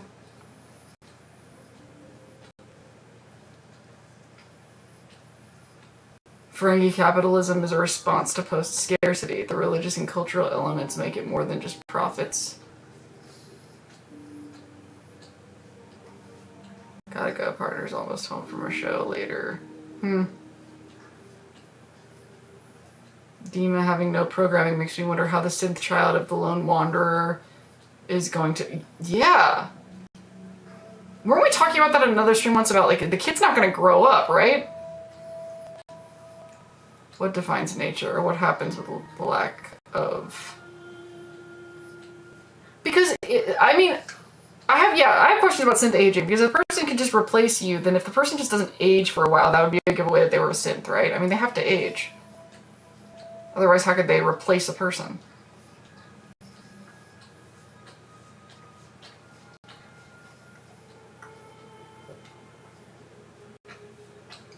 Yeah, what you guys are like talking about with the Ferengi thing, I mean, that's honestly like what people who talk about universal basic income, are basically suggesting. Yes, we talked about it in the stream. We talked about how Father especially commissioned him to have different types of learning models. I think it was last week's stream because someone brought up Claudia from Interview with the Vampire. Yeah!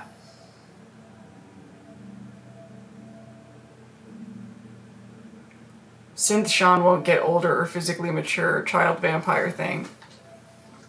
Yeah, what a bummer deal. I mean, I guess if you like...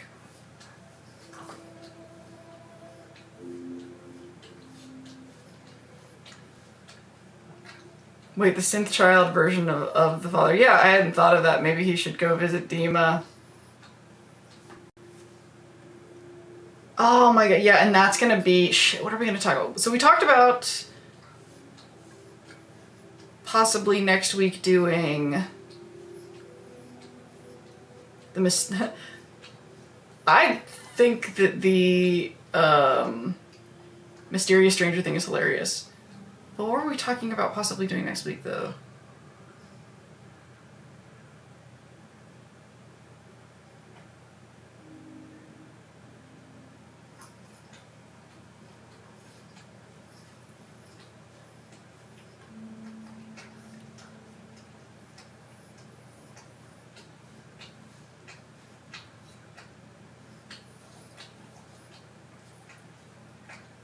Is anybody else watching Lestat? I'm watching it. It looks hilarious. I mean, it looks awesome. I'm really, really enjoying listening to the music, too.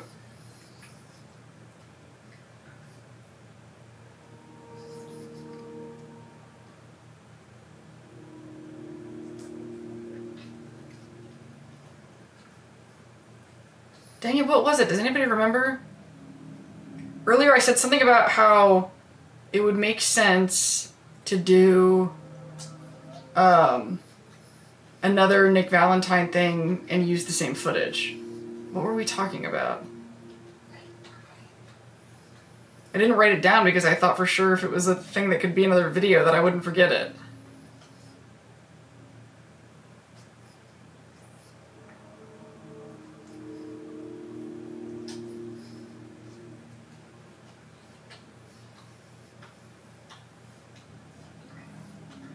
Homework last night, since noticing Atlas Shrugged was leaving Primes. Oh my god, did you watch it?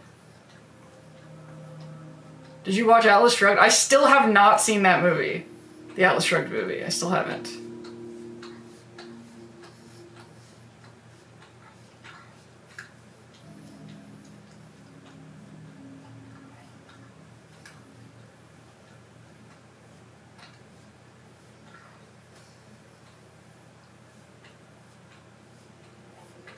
Yeah, like, I was trying to... Because I was... Well, anyway, regardless, I guess, my brain was going back to what the next video should be and what we learned from this experience. Nobody seems to... I've only gotten positive feedback about the cutting back to my face stuff. That workflow really did work. Sort of having, like, the on-camera sections and the audio sections. I think that's... And also, I just want excuses to record more game footage. I love recording game footage so much. What's funny is I have to do it at night, though. Because sleepiness will make me stop doing it. But if I do it in the day, it will take up the entire day. If I'm recording video footage, that's the last thing I'm doing that day. It has to be. It's literally stressful on my brain if it isn't. Altered Carbon was good. I watched the first episode of Legend of Vox Machina, just wrapped up. House of Dragon just started, and Silo! Silo! Oh my god, I gotta talk to Doug about Silo! I forgot to tell him that Silo's coming back. Oh man! We're in the middle of watching Fallout again, and Silo's gonna come back. Buck a duck! We are about to finish Harley Quinn, though. Man, that show is actually gay. For real. Did not, like, just strongly hint it for a Xena and Gabrielle amount of time. I've grown accustomed to her face.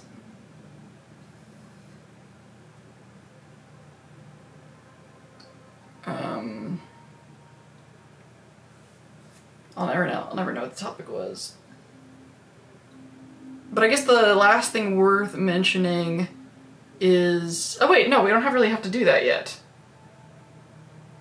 I was just looking. Okay, so this section ends in like 10 minutes. And this is the main topic, the Nick Valentine thing. And then there's going to be another break, and then we're going to go into the third section, which is Glasses Time! Everybody's familiar with Glasses Time by this point, right? And that is the wind down, chill, you know, wrap up stuff. And that is when I should be like stopping and asking questions like, what all did we talk about? And it'll be a lot more chill. Right now, what I should be doing, because this is the section for that, is finishing up saying everything else about this video that I wanted to say. I feel like I've totally lost the plot.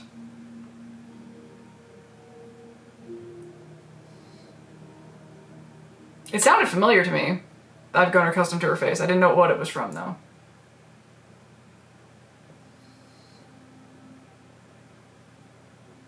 And this is exactly what it is with the Nick Valentine thing. It's like if I look directly at it, my brain goes blank. And that's kind of like what happened when I was working on it.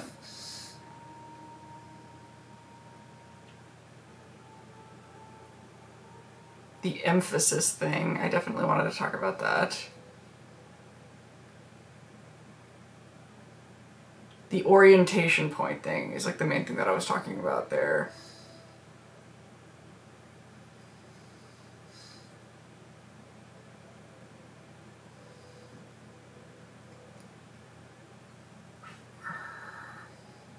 How ego, it's not just like, you know, your ideas about yourself, your values and everything else. It's to make decisions, you know? Like, think about like when you're playing Fallout and you're like, okay, am I gonna lie to this person? Am I gonna steal from this person? You know, those questions are asked. That's why, like, I said something in the video, like, your, like, character sheet, like, your stats is the psychological ego, but the spiritual ego is, like, your faction. Because that's kind of what you're thinking about, like, who you're loyal to. You know, whose interests, like I said in the other video, who is your people are the people that are aligned with your interests, right? And so your idea of what's in your interests and who your people are who share those interests, that's all ego. That's identity, you know? And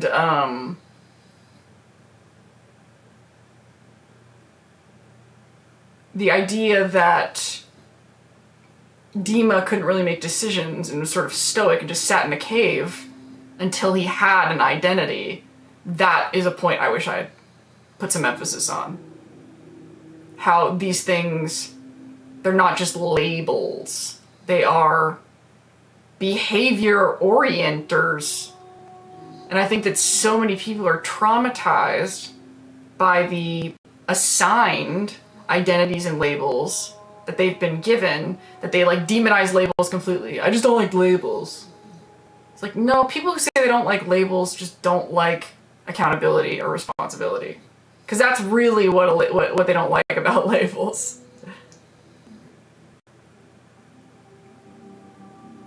If you put this label on me, then I'm going to be put in a box. Like, what? I mean, like, you can't do whatever you want without consequences? Sorry.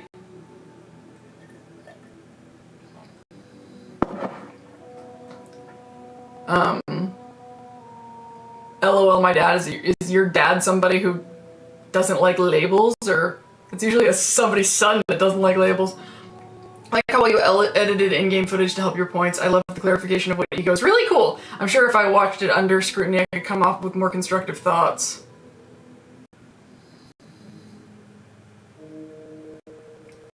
It's okay.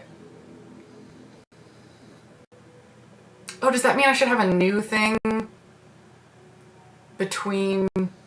Yeah, when the BRB screen is up, I'll go back into studio mode and I will change the text above the thing again. That's a thing that we do now. That makes sense. That's what we should do. And I might just always have to just come up with it on the spot because it'll probably be impacted by whatever it is we were talking about.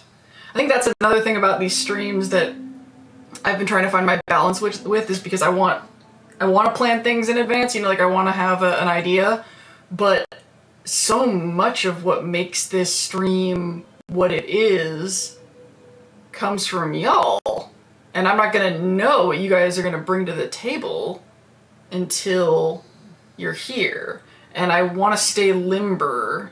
So that's why I kind of like this, like, trifold format, because it sort of divides everything into these chunks, and then during the breaks I can sort of decide what we should do with these next chunks, and they have like this vague idea. So far, based on this first run, I'm thinking... I figured the first hour would make sense to do the, like, the back and forth, you know, that feels like a first thing to do, like, you guys answering the question that's on the thing, and us having this much more back and forth energy, and the middle of the section being me talking about stuff. And yet, I kind of felt like it felt more natural to me to do the main topic thing first, and then chit-chat afterwards. Like, I feel like my energy wants to do the zooming through the topic, and then as I get more kind of winding down, because, like, I feel like the first hour I was, like, really almost, like, tired, almost lethargic, and my energy, like, came back up when I was in more, like, talky, ranty mode. And I feel like it makes more sense to have that energy first? I'm not sure. Maybe I have to, like, watch it again. I mean, I am sure that's what happened. But I need to... I'm trying to, like, stay limber and aware of, like, how things are going to decide how I want to change things. I was also thinking that if I had... That was something else that I didn't have time to do. I was going to do a couple of Nick Valentine trivia questions. But that would probably be, I would think, a second block thing to do trivia. And when I first started doing these streams, I did, like, sort of the behind-the-scene rant thing first. I feel like that's my instinct to do that first, but it feels like that's, like, the meat and potatoes content, and it seems weird to do that when not everybody's here yet. I don't know.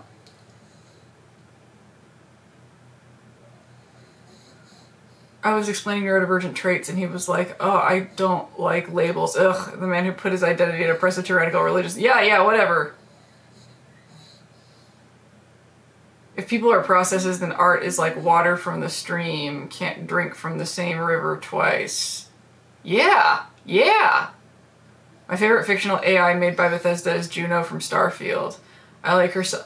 That's another thing we were talking about playing 76 streaming, and I want to play Starfield, and I can't figure it out on my own, and I got really mad, so I could use help. But maybe it's a thing that might have to change stream by stream based on energy. Definitely.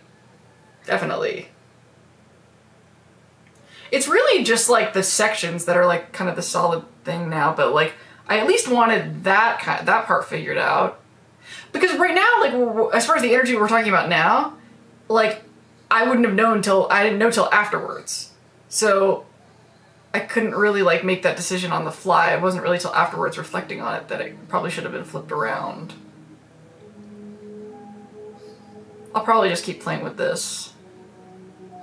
You know, do this the same way I do my medication management. Just stick with the plan for a while. Don't fuck with anything. See how it goes.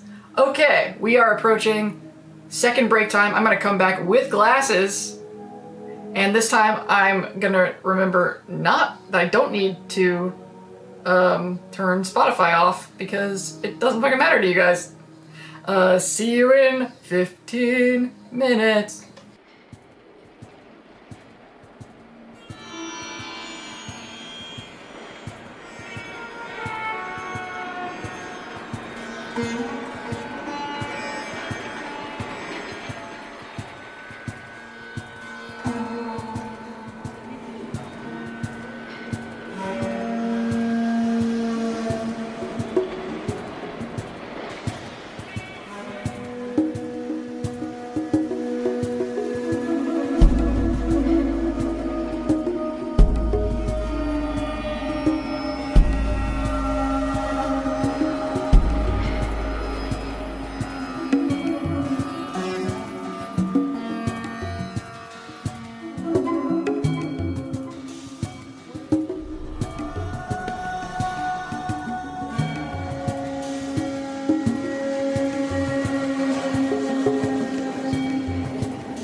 Y'all are going to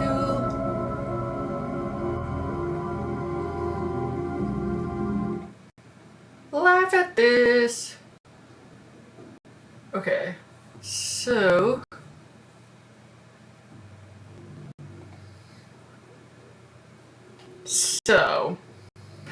glasses mode is convincing, and I had the thought that the light should change, right? When we go into glasses mode, because this is like chill mode, everybody's getting tired, Lindsay's gonna go to bed soon, well, in an hour.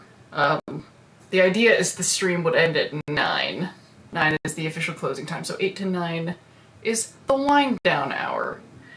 And I had the thought, we should change the color of the lights, right? Because these Govee lights, I always have them on lesbian colors because lesbians are awesome. And I just like the way it looks, and it's like the quantum thing. I think we talked about this, right? Like my quantum armor thing.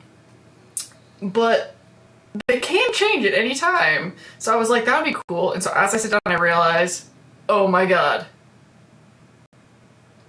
This is a follow-up to the joke earlier with the button on the essential oils thing.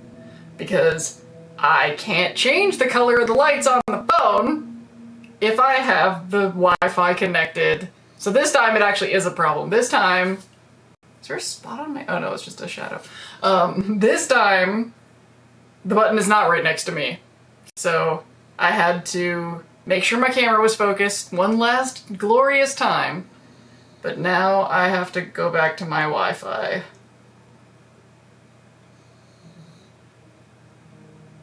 It would be nice if it wasn't like a thing to go back. Oh, and now I'm getting phone dings. It's all the dings that were waiting at bay while it was disconnected. So, what do you think? How about blue? I know blue light is supposedly like bad for helping you go to sleep, but feels way more like nighttime. I can't change the color of the Heaven's Night thing, which matches perfectly with the lesbian lights to the point that it's weird, and weird that that's not planned. But yeah, the Heaven, see how that matches? Yeah, that's a coincidence. Or is it? It is from Silent Hill.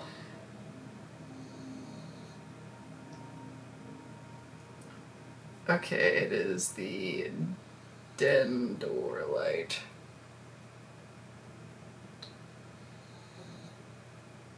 Is anybody still there? Is there anybody still with me? Am I talking to no one? Blue.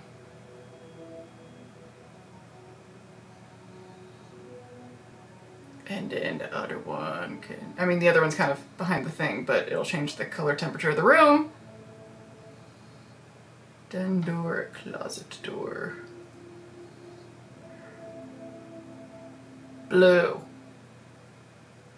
Now it's blue in here. It's different! Isn't that exciting? The 8 of you that are here got to see when the lights change for the first time pretty much ever on camera. They could change the whole time.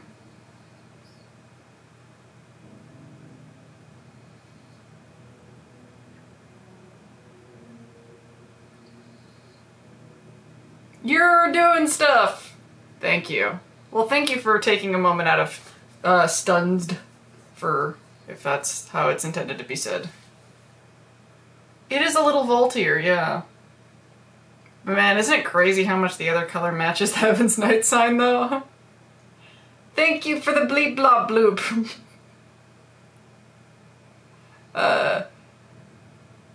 10 jewels. I hope I don't have to, like, cash those out somehow.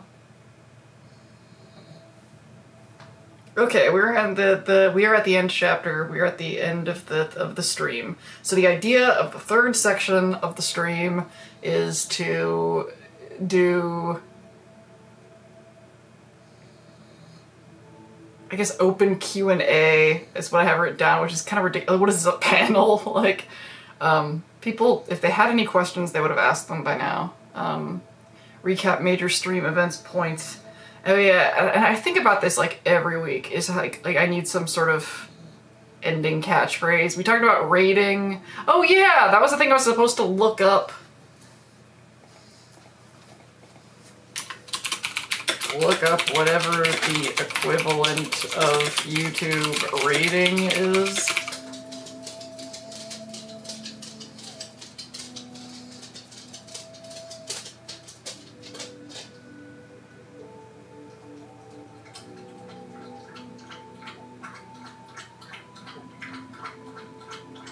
And like some sort of closing remarks, like catchphrase thing.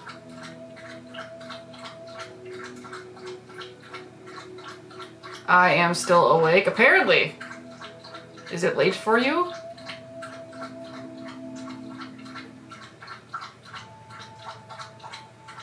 Find out if these jewels translate to money for you because I was given 1,000 of them for some reason. Yes, they. I think they do. They're like bits. They're like bits from Twitch. Like maybe like I think like 1 bit was like 1 cent, but like for some reason turning them into a different currency between like makes people have more dopamine or something. I don't know, but I'm pretty sure it's the same thing. So I think it's like a tip jar thing, like giving me 10 cents or something. The thing I'm wondering is like, do I have to turn on something? I have to flip some sort of switch. But if there's actual bits or jewels that are coming out of people's inventory of some kind, then they're going somewhere. I just hope that it's like an automatic thing that when you hit, like how normal YouTube ad revenue is, where when you hit a certain revenue, because I might have too many things on my to-do list as it is. I'm already in desperate need of an assistant. I feel like somebody sent a gift. I'm assuming that's a jewel bit thing. Sent a nap. Oh, that's cute!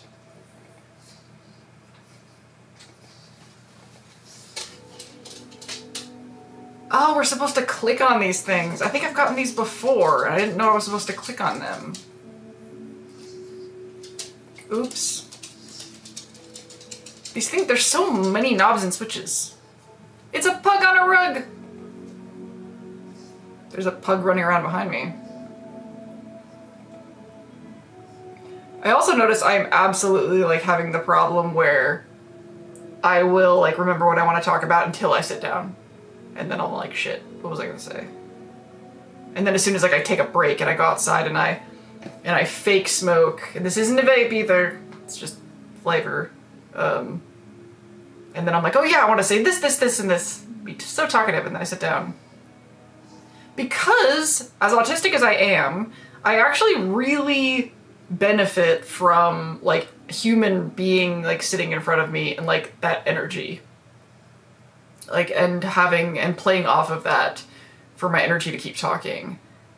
So I can keep talking like this. Obviously I have every week for however long we've been doing this, but it's one of the reasons I'm putting the music and stuff on. It is me alone in a room talking at a camera. It's not that natural.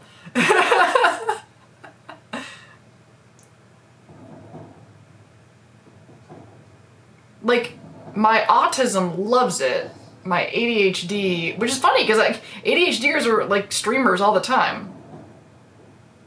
But you know, I guess ADHDers are different. So like this is normal for an ADHDer. But my autism like really likes that there's not like chaos and people around talking, and that there's like this stream, this one thing I can focus and look at to see what everybody's saying, and that I'm not expected elsewhere, you know? I have a lot of control over the environment.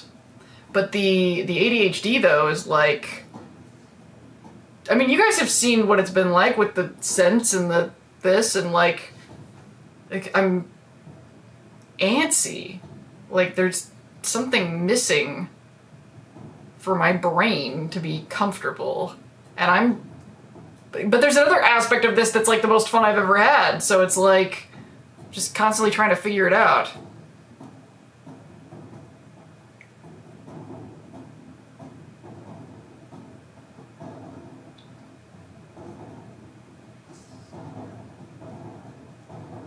I don't know what my pug on a rug is doing right now, and that vexes me. Peggy Pie! Right. Actually, that's probably a good sign. Because, oh, my camera's still in focus. Amazing! Because I don't have that thing set up anymore.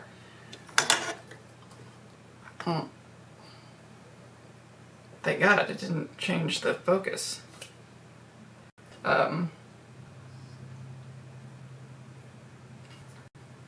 Okay, so let's do this then. Maybe this is what my brain would like. Oh my God! I forgot about my decaf that is still sitting on the coffee maker. It's not gonna be hot anymore.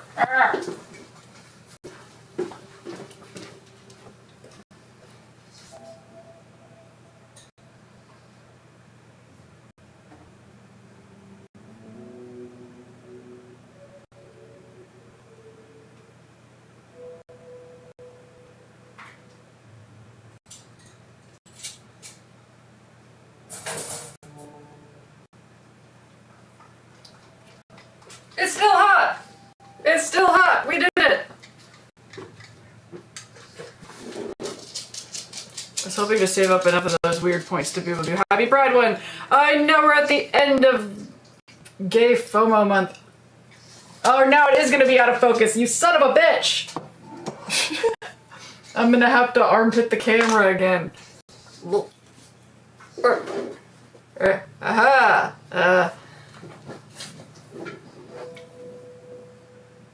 Is it? My glasses. No, it's on the chair. Come on.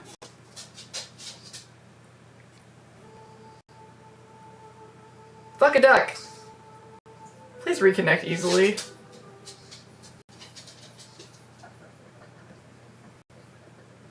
Nope, it reconnects so fussy-like, but at least it's always like the top button every time. What the heck? Oh my God! Please, please, please, please.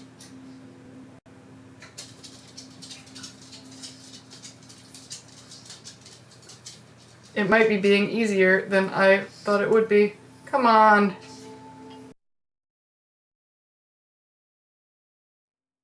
Fussy. And we're back online! And it's a production if we decide we don't like the blue lights. Okay.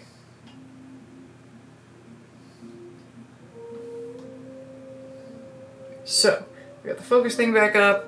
We are... Is 811 testing 1, 2, 3, 1, 2, 3. Yeah, looks good. Now I just gotta get back into my comfy position and enjoy my decaf that is still hot. Nice. Incredibly.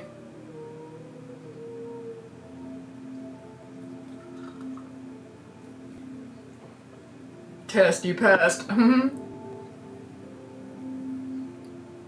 So, favorite part of tonight's stream? Any Lindsay's Fallout stream memorable moments? What are you all doing here? Why do you come? What's in it for you? This is all information that I need. It is relevant to my interests. My brain is a little omnidirectional. And on that note, I'm gonna sit and try to think of... This is the reflection on what we liked about the stream. I mean, honestly, tonight in particular, but since this is our first time doing this format, then in general, what do you like about any stream? What do you look forward to the most? Is there anything you hope that I'm gonna do? That's actually a great question. Is there anything that you hope that, like, oh, I hope that this time she talks about this again, or oh, I hope she does this or that? Like, maybe you haven't even thought about running those thoughts by me before. Here's your big chance. That's always one of my background interests is, how to get more back and forth. Ooh, definitely, it's funny, I'm always talking about how much I want to have more back and forth and more, like, responses, more energy and stuff coming from y'all. And then... I have the Discord, and I don't even read everything that y'all are posting in there. I'm not even reading it. I'm like, well, isn't this what you wanted? To see what them say stuff? And they're saying stuff, and you're not, because I keep forgetting, like, it's not a part of my day-to-day routine. Definitely catch up on Feral Cool's Discord messages. I think somebody put something in Think Tank, finally. Somebody's finally gonna fight me on something. Is it somebody who's in chat that put something in Think Tank? I didn't open it yet because I didn't want to be in that headspace before the stream. I didn't know what's coming. Nobody's posted in there yet, so I don't know what to expect. But, I hope it is all that I hoped it could be. And if you don't know what I'm talking about, the Think Tank Discord, the idea is a safe space for people to challenge me. Basically, I don't really want the YouTube public, you know, with no barrier of entry, because there's a lot of, in bad faith sort of stuff going on. And I liked the idea, but I still like, you know, sparring intellectually, so I want to put it, so I have the section in the Discord for that instead. So only people who, you know, the reactive trolls probably aren't going to put that kind of effort. It's not exactly for fighting, it's for challenging me. Let me see, how did I write it in the Discord thing?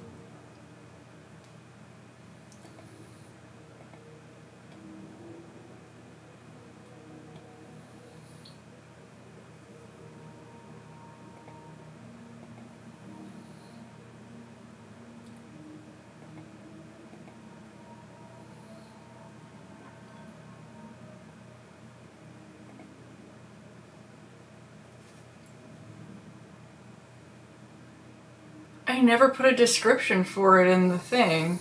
Maybe I should do that now. I had to have done an announcement for it, though.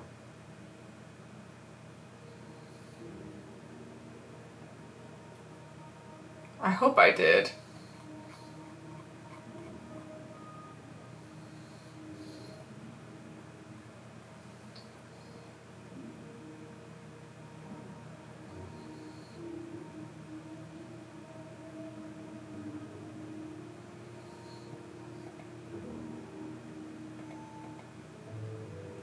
So unlike me.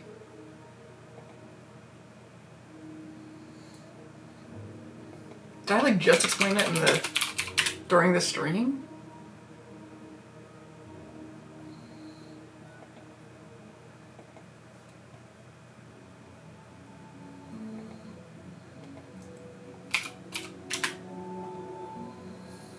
Pardon me while I get to the bottom of this mystery.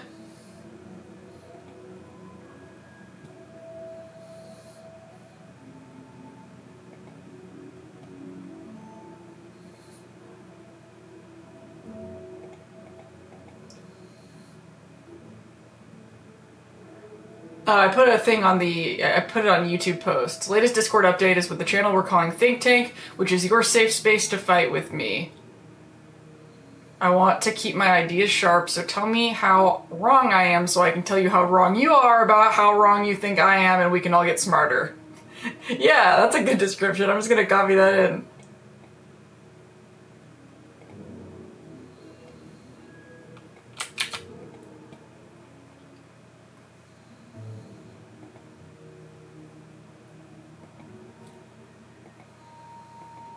Totally, clearly one of those situations where, like, I thought about doing it, so I thought I'd already done it because I thought about doing it.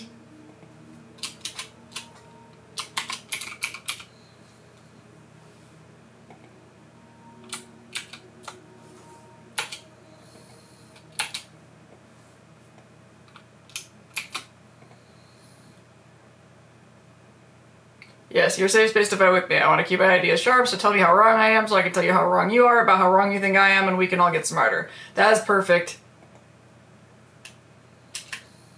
Oh no, now it's too long of a fucking... It wants me to get nitro.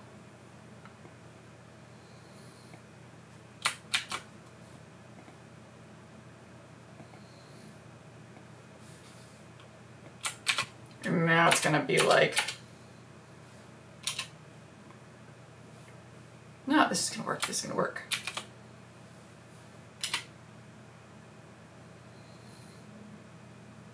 Cool. Okay, what goes in what channel has been updated in the Feral Cools Discord? Yeah. Has any new people's comes in? No, no new people. Nobody wants to join us. I mean, we didn't get a lot of reach on this video.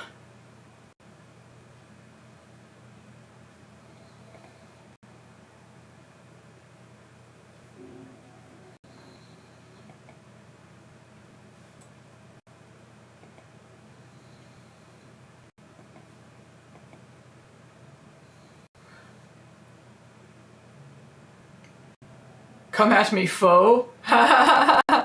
I keep coming here because I'm amazed there is an online fan space for something I like that enjoyable and mentally stimulating. Ah! I challenge James Baird 128 and I choice my fluffy cat of the 1000 claws as my weapon. What? Remembering all the things makes me wish I had a mini Persocom that would automatically take notes for me, especially since I often can't remember to even grab. Yeah. Generally, I always have a device within reach, which, you know, this is the life I've chosen. Oh yeah, I also grabbed a yogurt and didn't have time to finish eating it all, so I will occasionally turn off the mic and yogurt consume, and hopefully remember to turn the mic back on again. So far, I have a pretty good track record for this sort of thing.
Okay, I forgot for like 1 second. For 1 second.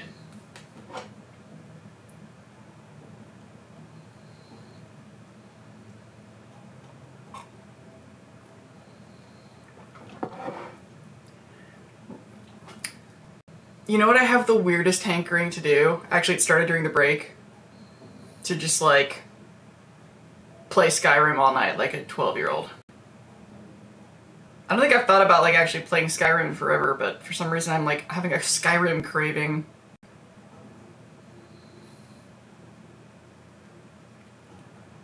Yes, I really, really like that mug. It is my primary mug.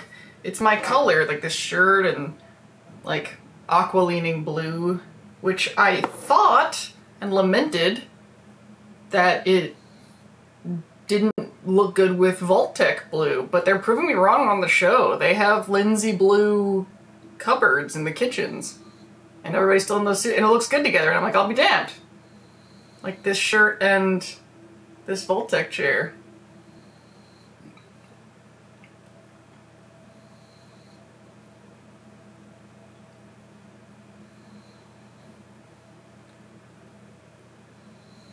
The destroyer of lizards. My fluffy cat is known as the destroyer of lizards. That might be a problem for me. I'm part lizard. I absorb sunlight. I'm solar powered. Role-playing a K-pop manager. Skyrim cravings are def a thing. It sounds like a thing.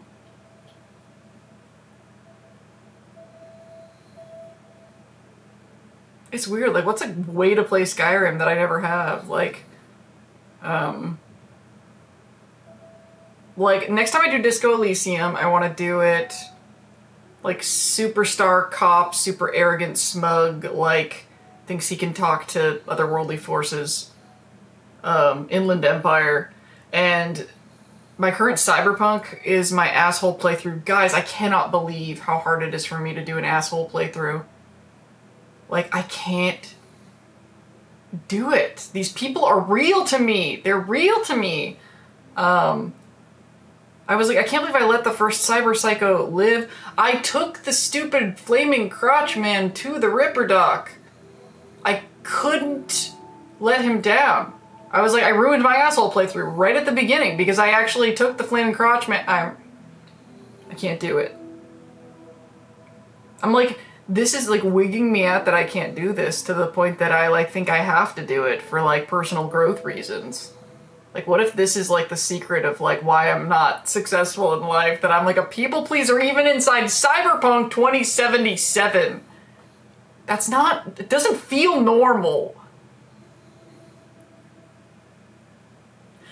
This is actually related to like what I think my like, I think I talked about this a little bit, and maybe it was in that Surface is the Experiment video about like limiting beliefs. And like I was like, I know I have like a limiting belief that's like why I'm broke and I don't know what it is yet. I think I actually like just this week figured out what it is. I've been trying to steer away from like the personal revelation stuff, but like fuck it, we're here now. The limiting belief is that I should not cost anything. Like, how did I write this?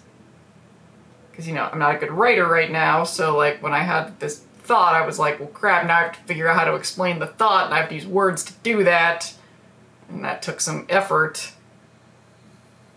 But it's not long. It's not like I'm like reading a thing.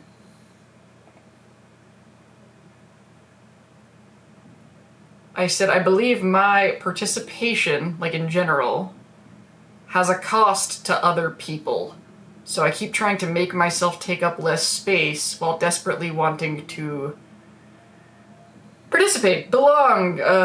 It's basically like I want to be a part of things, but like, if I'm a part of things, then like I'll fuck something up. I think that like I am inherently just costly to have involved in anything because I'm needy, clingy, too much, you know, all that kind of stuff. And so this, I don't ever ask for anything or ask for more money, and I hate you know, I put the stupid super chats thing in the corner, but like I'm reluctant to like actually hustle for super chats or do any and you know, I've like never really had a Patreon before because I like overthink what I should sell at the Patreon because I have to make sure it's worth it to people. I basically, like, my brain has, like, kind of been trained my whole life to find a place where I won't mess anything up, you know? Find a place that won't notice that I'm taking up space or using water or anything like that. Just be invisible, just be not noticed, and just be able to just keep living without bothering anybody. And so I never like make money or get promoted or get a better job or, you know, start businesses or do well in business because I feel so vulnerable if I need to ask people for anything. It like, even if it's a legitimate invoice for work that I really, really did, because everything in my programming says figure out a way to exist without putting any demand upon anybody. And so I never feel like what I'm doing is good enough to ask for anything. And so I never ask for anything. And so now that I'm like, finally like, no, I really have to do like a Patreon and like do something, and, you know, if this is what I'm going to spend this much time doing, I need to like really take it like seriously and be an adult. Like my nervous system is just like fighting me at every turn. It's like, if you ask people for things, everyone will hate you. You have to just wait until they give it to you. If you ask, then you're pushy, then you're a pain in the ass, then you're trouble, then you're needy. You know, you have to just show up and work really hard and be really good and do what people want, and then eventually they'll pay you. But you can't ask them or make them pay you, because then they'll get mad. You have to just do stuff for free forever until they're nice enough to pay you. And that's why I'm broke, because that's not how life works.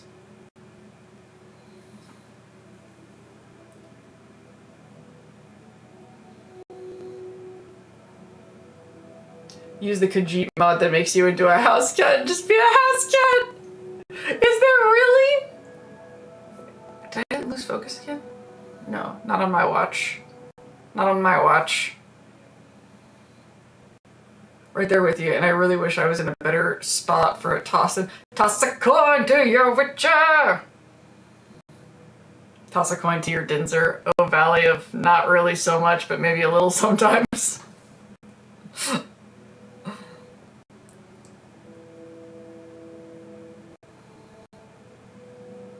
No, but I have to get over that. It makes me feel like sick to my stomach asking for money. I am still overthinking, you know, how I'm gonna do it. But I still think the plan of not even worrying about the Dinstopia or the paid tier until I have a video done is a fair approach. But man, I know a lot of people don't like the idea of self-sabotage, because it's like shaming or whatever, but I think it's important to look at that without value judgment. If your nervous system is literally doing things to, you know, as soon as I saw that meme that said, you're not afraid of success, you're afraid of more responsibility without more support, I was like, that is my problem completely.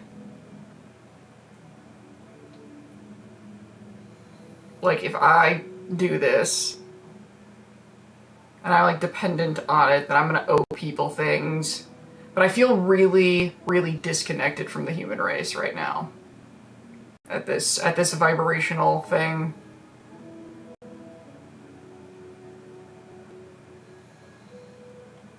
I greatly appreciate you sharing your thoughts and crash outs. 'Tis especially interesting knowing it's not just the starving artist thing, but also your past experience as a spicy dancer.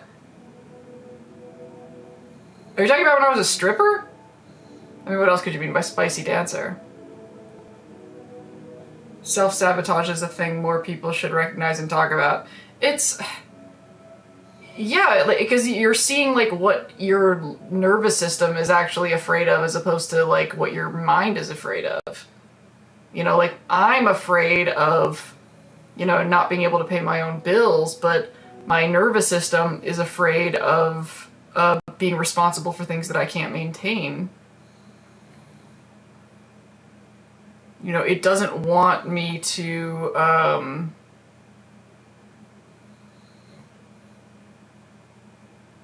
there's something going on with, like,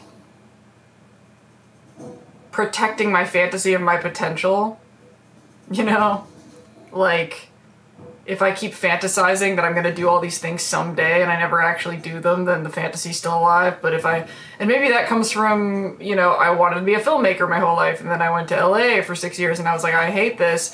I've always had it as like thought of that as sort of like a, kind of a blessing that I won't spend my life wondering what it would have been like, so it kind of is easier to sort of close it. But then without that, and I'm sure autism was involved, it became like Dima sitting in the cave, you know, like no identity, and because of that, no direction, you know, because of that, no like,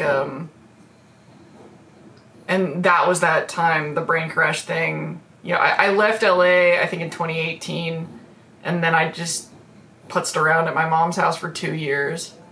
And then that was the end of our association with each other. And then I lost my mind, and like Dima was sitting in a cave, just being like, I'm not a director, this isn't my like my safety nets that I counted on, like what the fuck am I gonna do now? And then I tried to save the world, and then I realized everything that I talked about in the empathy is stupid video.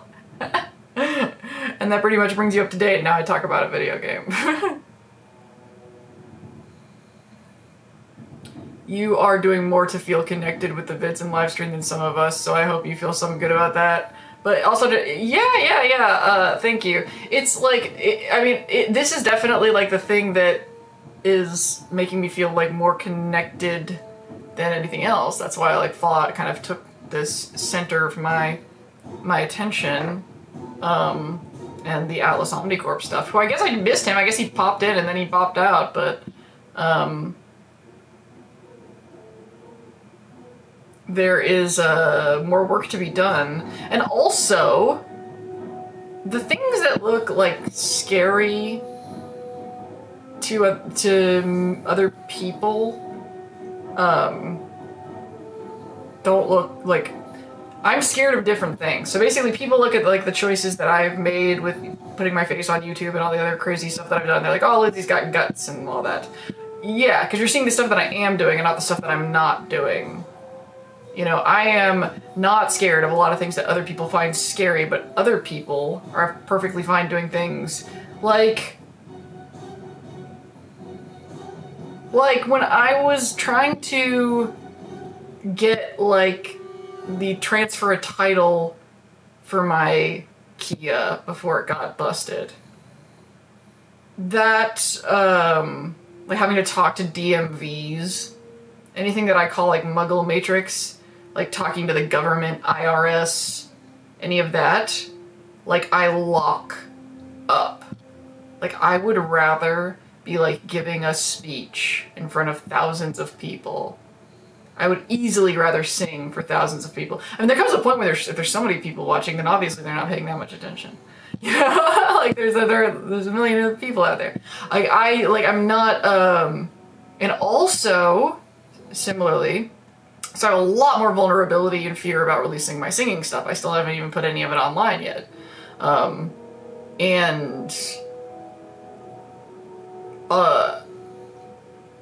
There's a Carl Jung quote about intellectualism as a defense mechanism. What is that quote? It's a good one.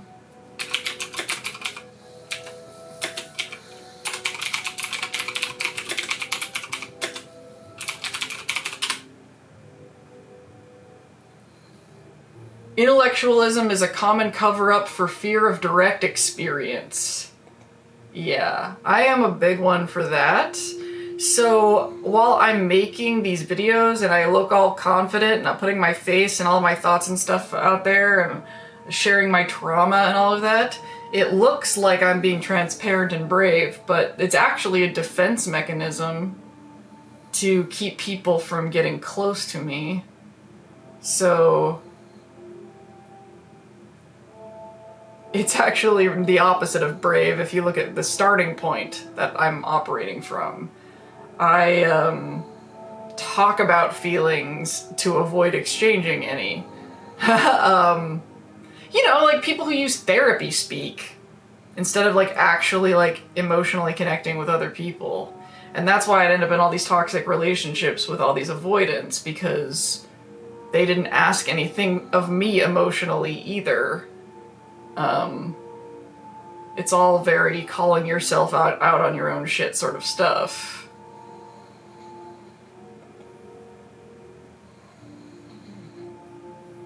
I do stuff with people in real life. We were gonna go do something tomorrow because, you know, the whole... I don't need a because. I'm trying to stop explaining why I do everything that I do. But we canceled because there's rain.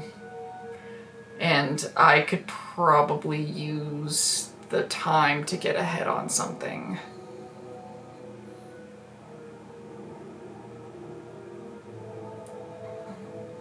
Yeah.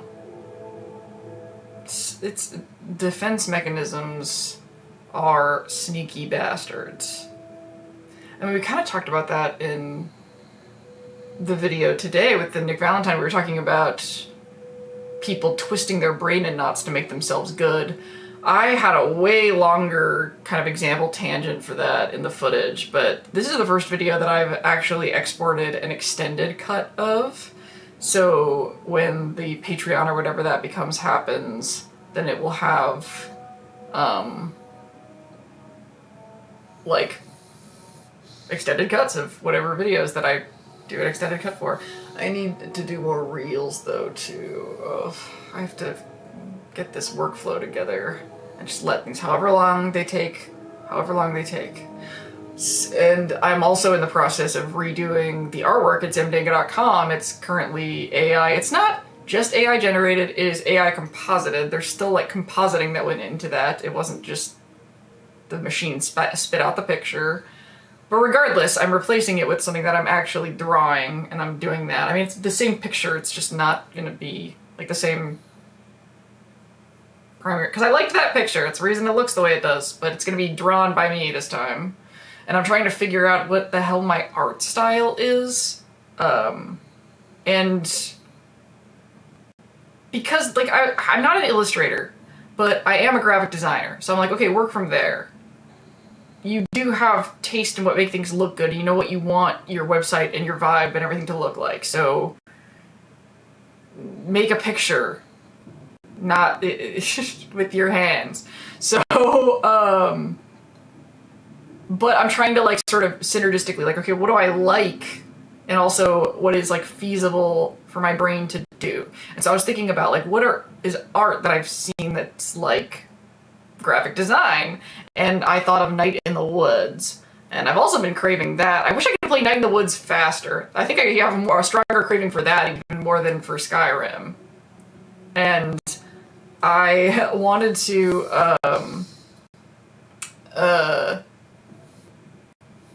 like, I was like, feasibly I could draw something on that level, because it's art and it's great, but it's the kind of art that doesn't require the sort of brain mechanisms that I don't have for art. My dad is an illustrator. I know what an illustrator can do. I cannot, especially anything cartoony. I'm like way more on that sort of left brain sort of. I'm much more, my creativity is a lot more story, narrative, tension, relationships, cause and effect relationships between things. That's what my brain does. Cause and effect relationships between. I will remember relationships between things better than the things themselves. That is a fact, and I don't even understand it. And it's my brain, but that is consistent.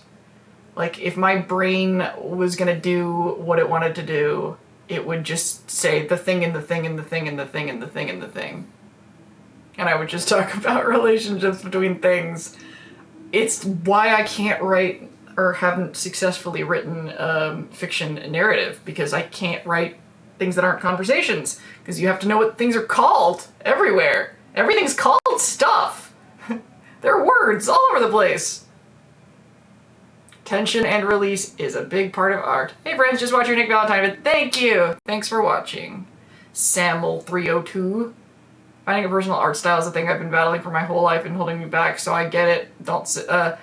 And it sounds so, like, you know, saying, like, looking for a personal art style. It sounds like, well, maybe you just create art and don't worry about the style. I'm like, no, because I want the artwork that is associated with my brand to be internally consistent. It's not because I have some attachment to this abstraction of an idea of a style and I should just create from it. It's like, no, like, I want, I don't want my pictures to, like, not match. Like, it's very practical.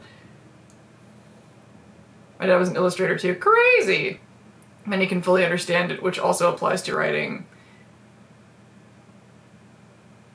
If I could just, like, write, screenwriting stuff, I want to write the stories, but I don't want to write the words! I want to write the stories, not the words! Brand identity is a crash out for sure. Yeah, like, And also, like, then again, I did kind of pick a brand that's sort of a concept where mismatching can also be okay. That's one of the things that I love so much about Fallout, is because everything's all dirty and broken and messed up. So if you cosplay, sometimes like making something dirty or wrinkled is actually going to look better. It's going to look more authentic.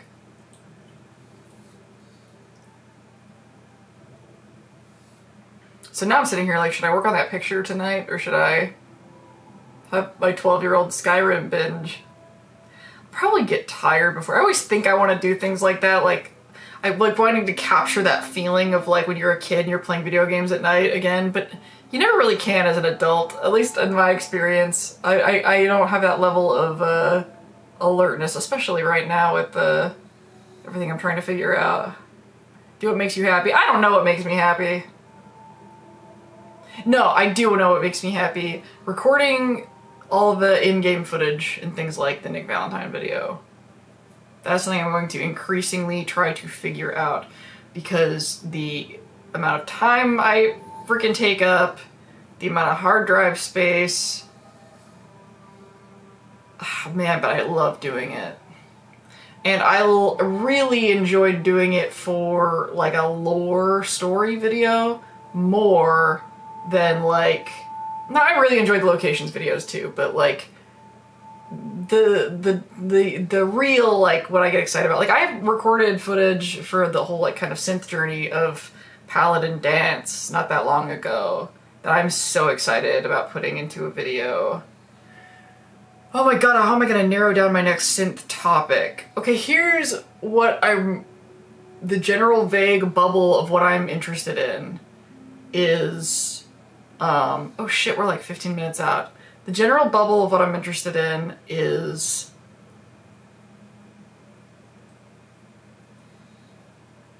people not knowing whether they are a synth or not. There's something about the way Acadia and the way that Dima talks about people at Acadia.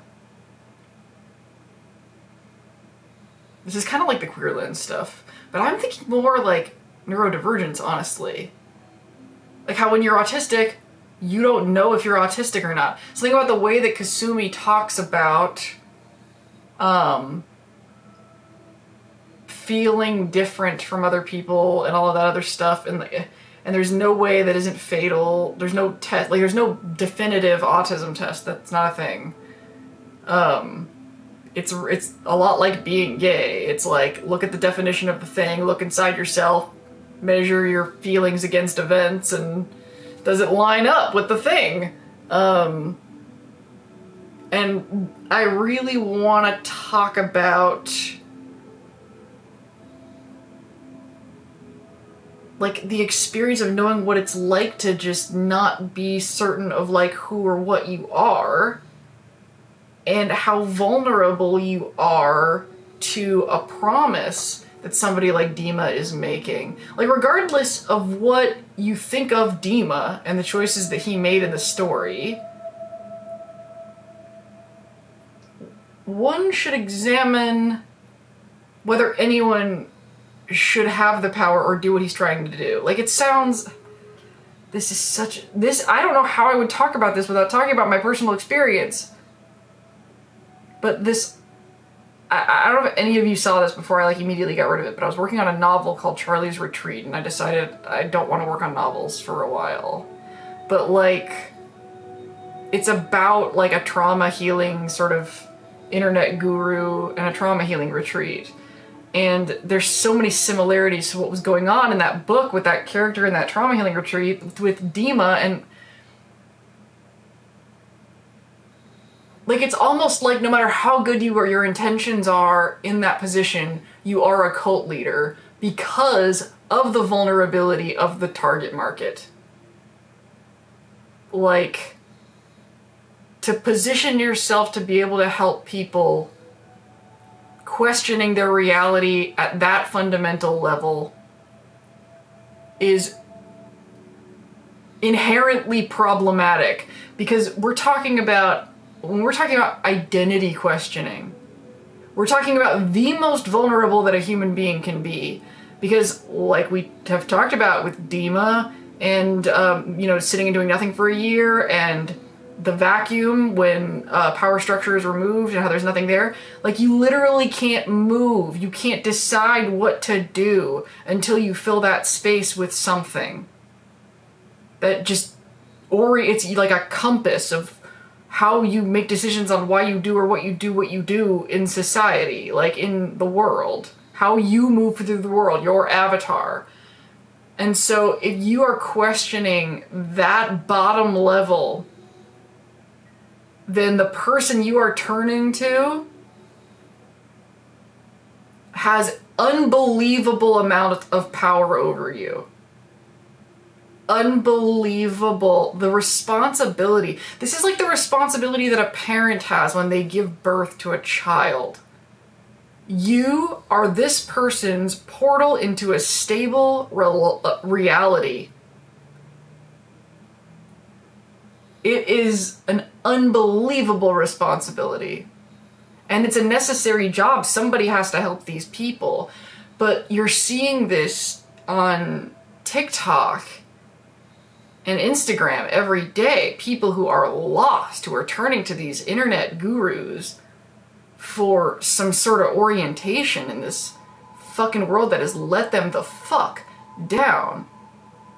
It has a huge, huge responsibility.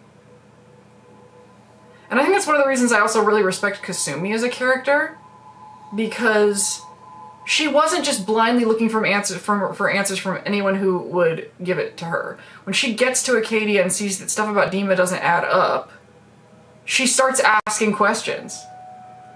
I think she directly says to the player character, to the sole survivor, like, I'm not here for Dima. Like when we're like, you came all the way out and you're asking these questions, and she's like, I came here for answers, and if the answers aren't here, then I'm gonna keep looking, and that is a really healthy attitude to have. That's an attitude that I would hope anybody in the personal development internet would think about. Is don't just when you're told, oh, you're autistic and you have a community and you have all of this now. It's very, very seductive, but oh my god, the amount of vulnerability. I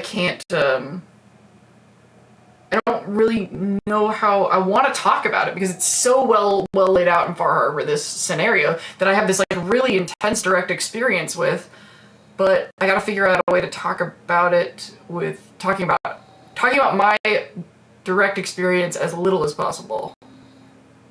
Not really because I feel private about it, but because I'm just sick of me, frankly. I'm always sick of me, and yet I talk about me all the time. I'm trying to reduce the amount of me percentage. There should be more room to do good with that sort of thing. But she was sure that she was a synth, and that was enough for Dima to be like, yes, you're that's exactly the kind of stuff that I want to talk about. That is exactly the kind of stuff that I want to talk about. Because you see a lot of that in these communities when it comes to queerness and neurodivergence, where they're like, well, and it sounds on the surface, it's like it makes sense because only you can say who or what you are, and it's important that we like listen to each other's reports on who we are in order to live in a more harmonious world. Like I always say, like, somebody tells me they're a horse, whatever. Like they get to decide what their definition of horse is and whether or not they meet it. Like, and I meet people where they are, right? However, on the other side of that, something that sort of shines a light on is these people don't really care. These, Dima types, these cult leader types, they don't really care if you are the thing or not. They just want you to obey. They just want you to follow their lead. They just want you to be under their banner. It's and especially if there's no way to prove whether you are or not, it's all very shady. And I'm not even saying that Dima is doing this for this reason. I'm saying it's a red flag. Like, there is an element... but witch hunting is nightmarish, and people should be able to report themselves, but there's an element that... there's a downside of that we should be thinking about. And this is the kind of stuff that if I actually, like, made the legit video about this, that I would want to talk about more in depth. But there's something about this element of only you can say whether or not you are the thing. There's no way to prove whether or not you are the thing.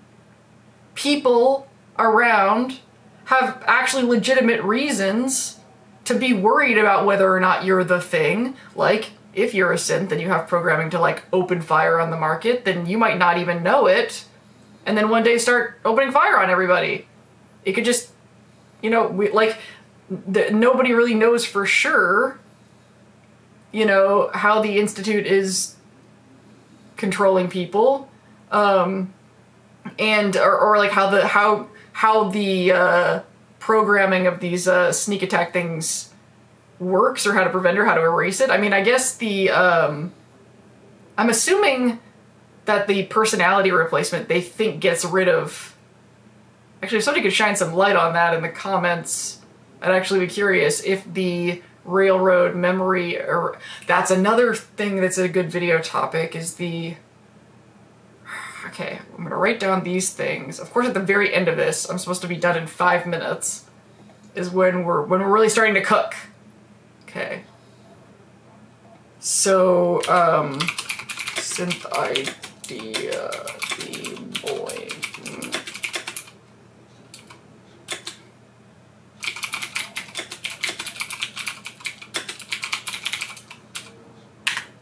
And,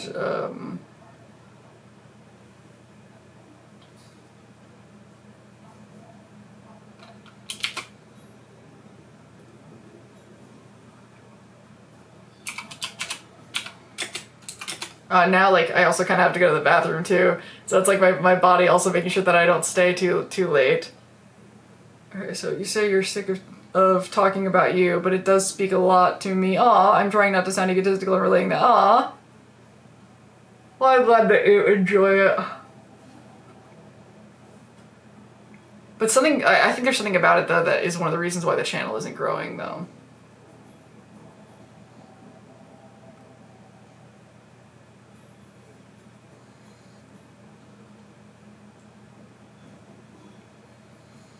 Damn it, these...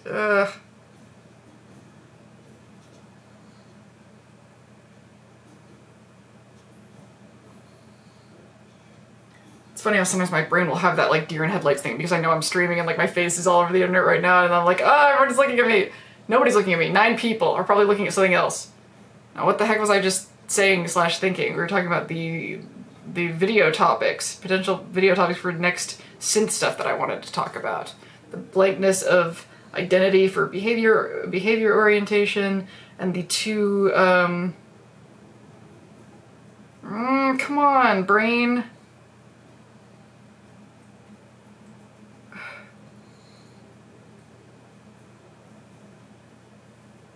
I'm not doing anything until the thought comes back.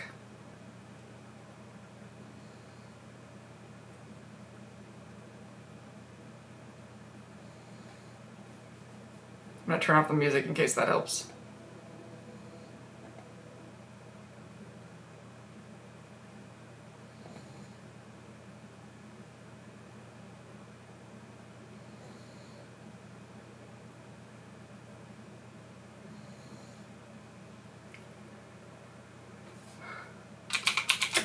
Cult leaders, sergeants, and clearly can prove whether you are the thing or not. People have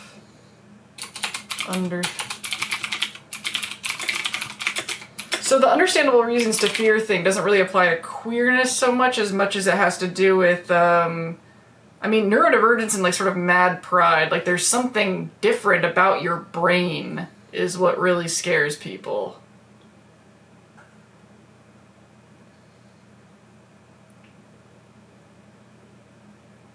feel like there was a third potential, you know, synth series video topic. Maybe a couple more.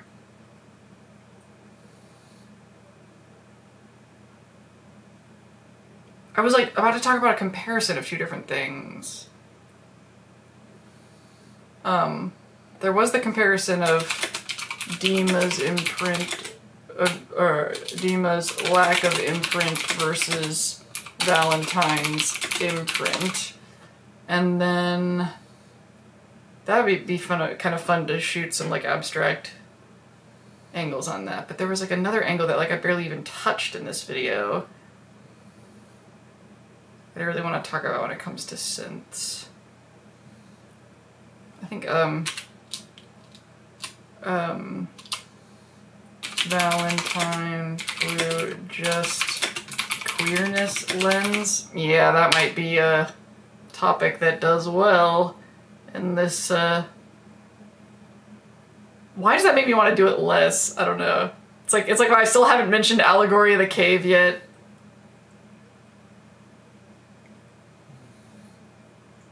Good night, Sam. Thanks for coming.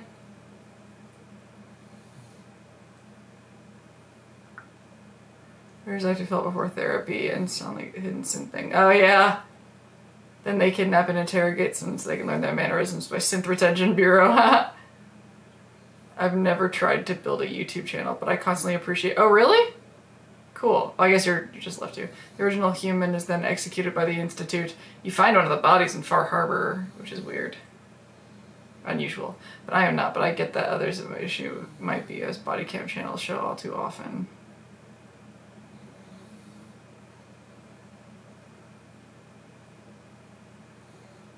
Yeah, I have found that, like, oh my god, you have to, like, lean safe with those kind of questionnaires. I wonder if Nick Valentine's name itself and history of one or both of the names plays any part in the character's backstory. I guess I'll think of it more later. Yeah, and I said earlier that I was going to take this stream and download it and then transcribe it and see if there was any other stuff that I should... That might be a kind of a good thing for me to do in general for streams. Yeah. Alright, well that's all. That's it. That's the end of the stream. We're done streaming now. And I don't have an ending thing yet. But we did it. We stayed on schedule. I stayed looking at the clock, and I had breaks, and I had yogurt, and we tried playing music, and it seems to have gone okay. And this was really fun talking about Nick Valentine.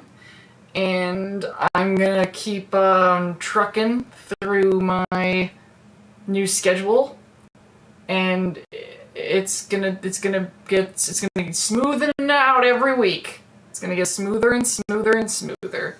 And then after I go potty, I'm gonna decide if I'm gonna play Skyrim or if I'm gonna draw. Cool! This was fun! Keep talking to me in the Discord. And stay cool, Fey Rules.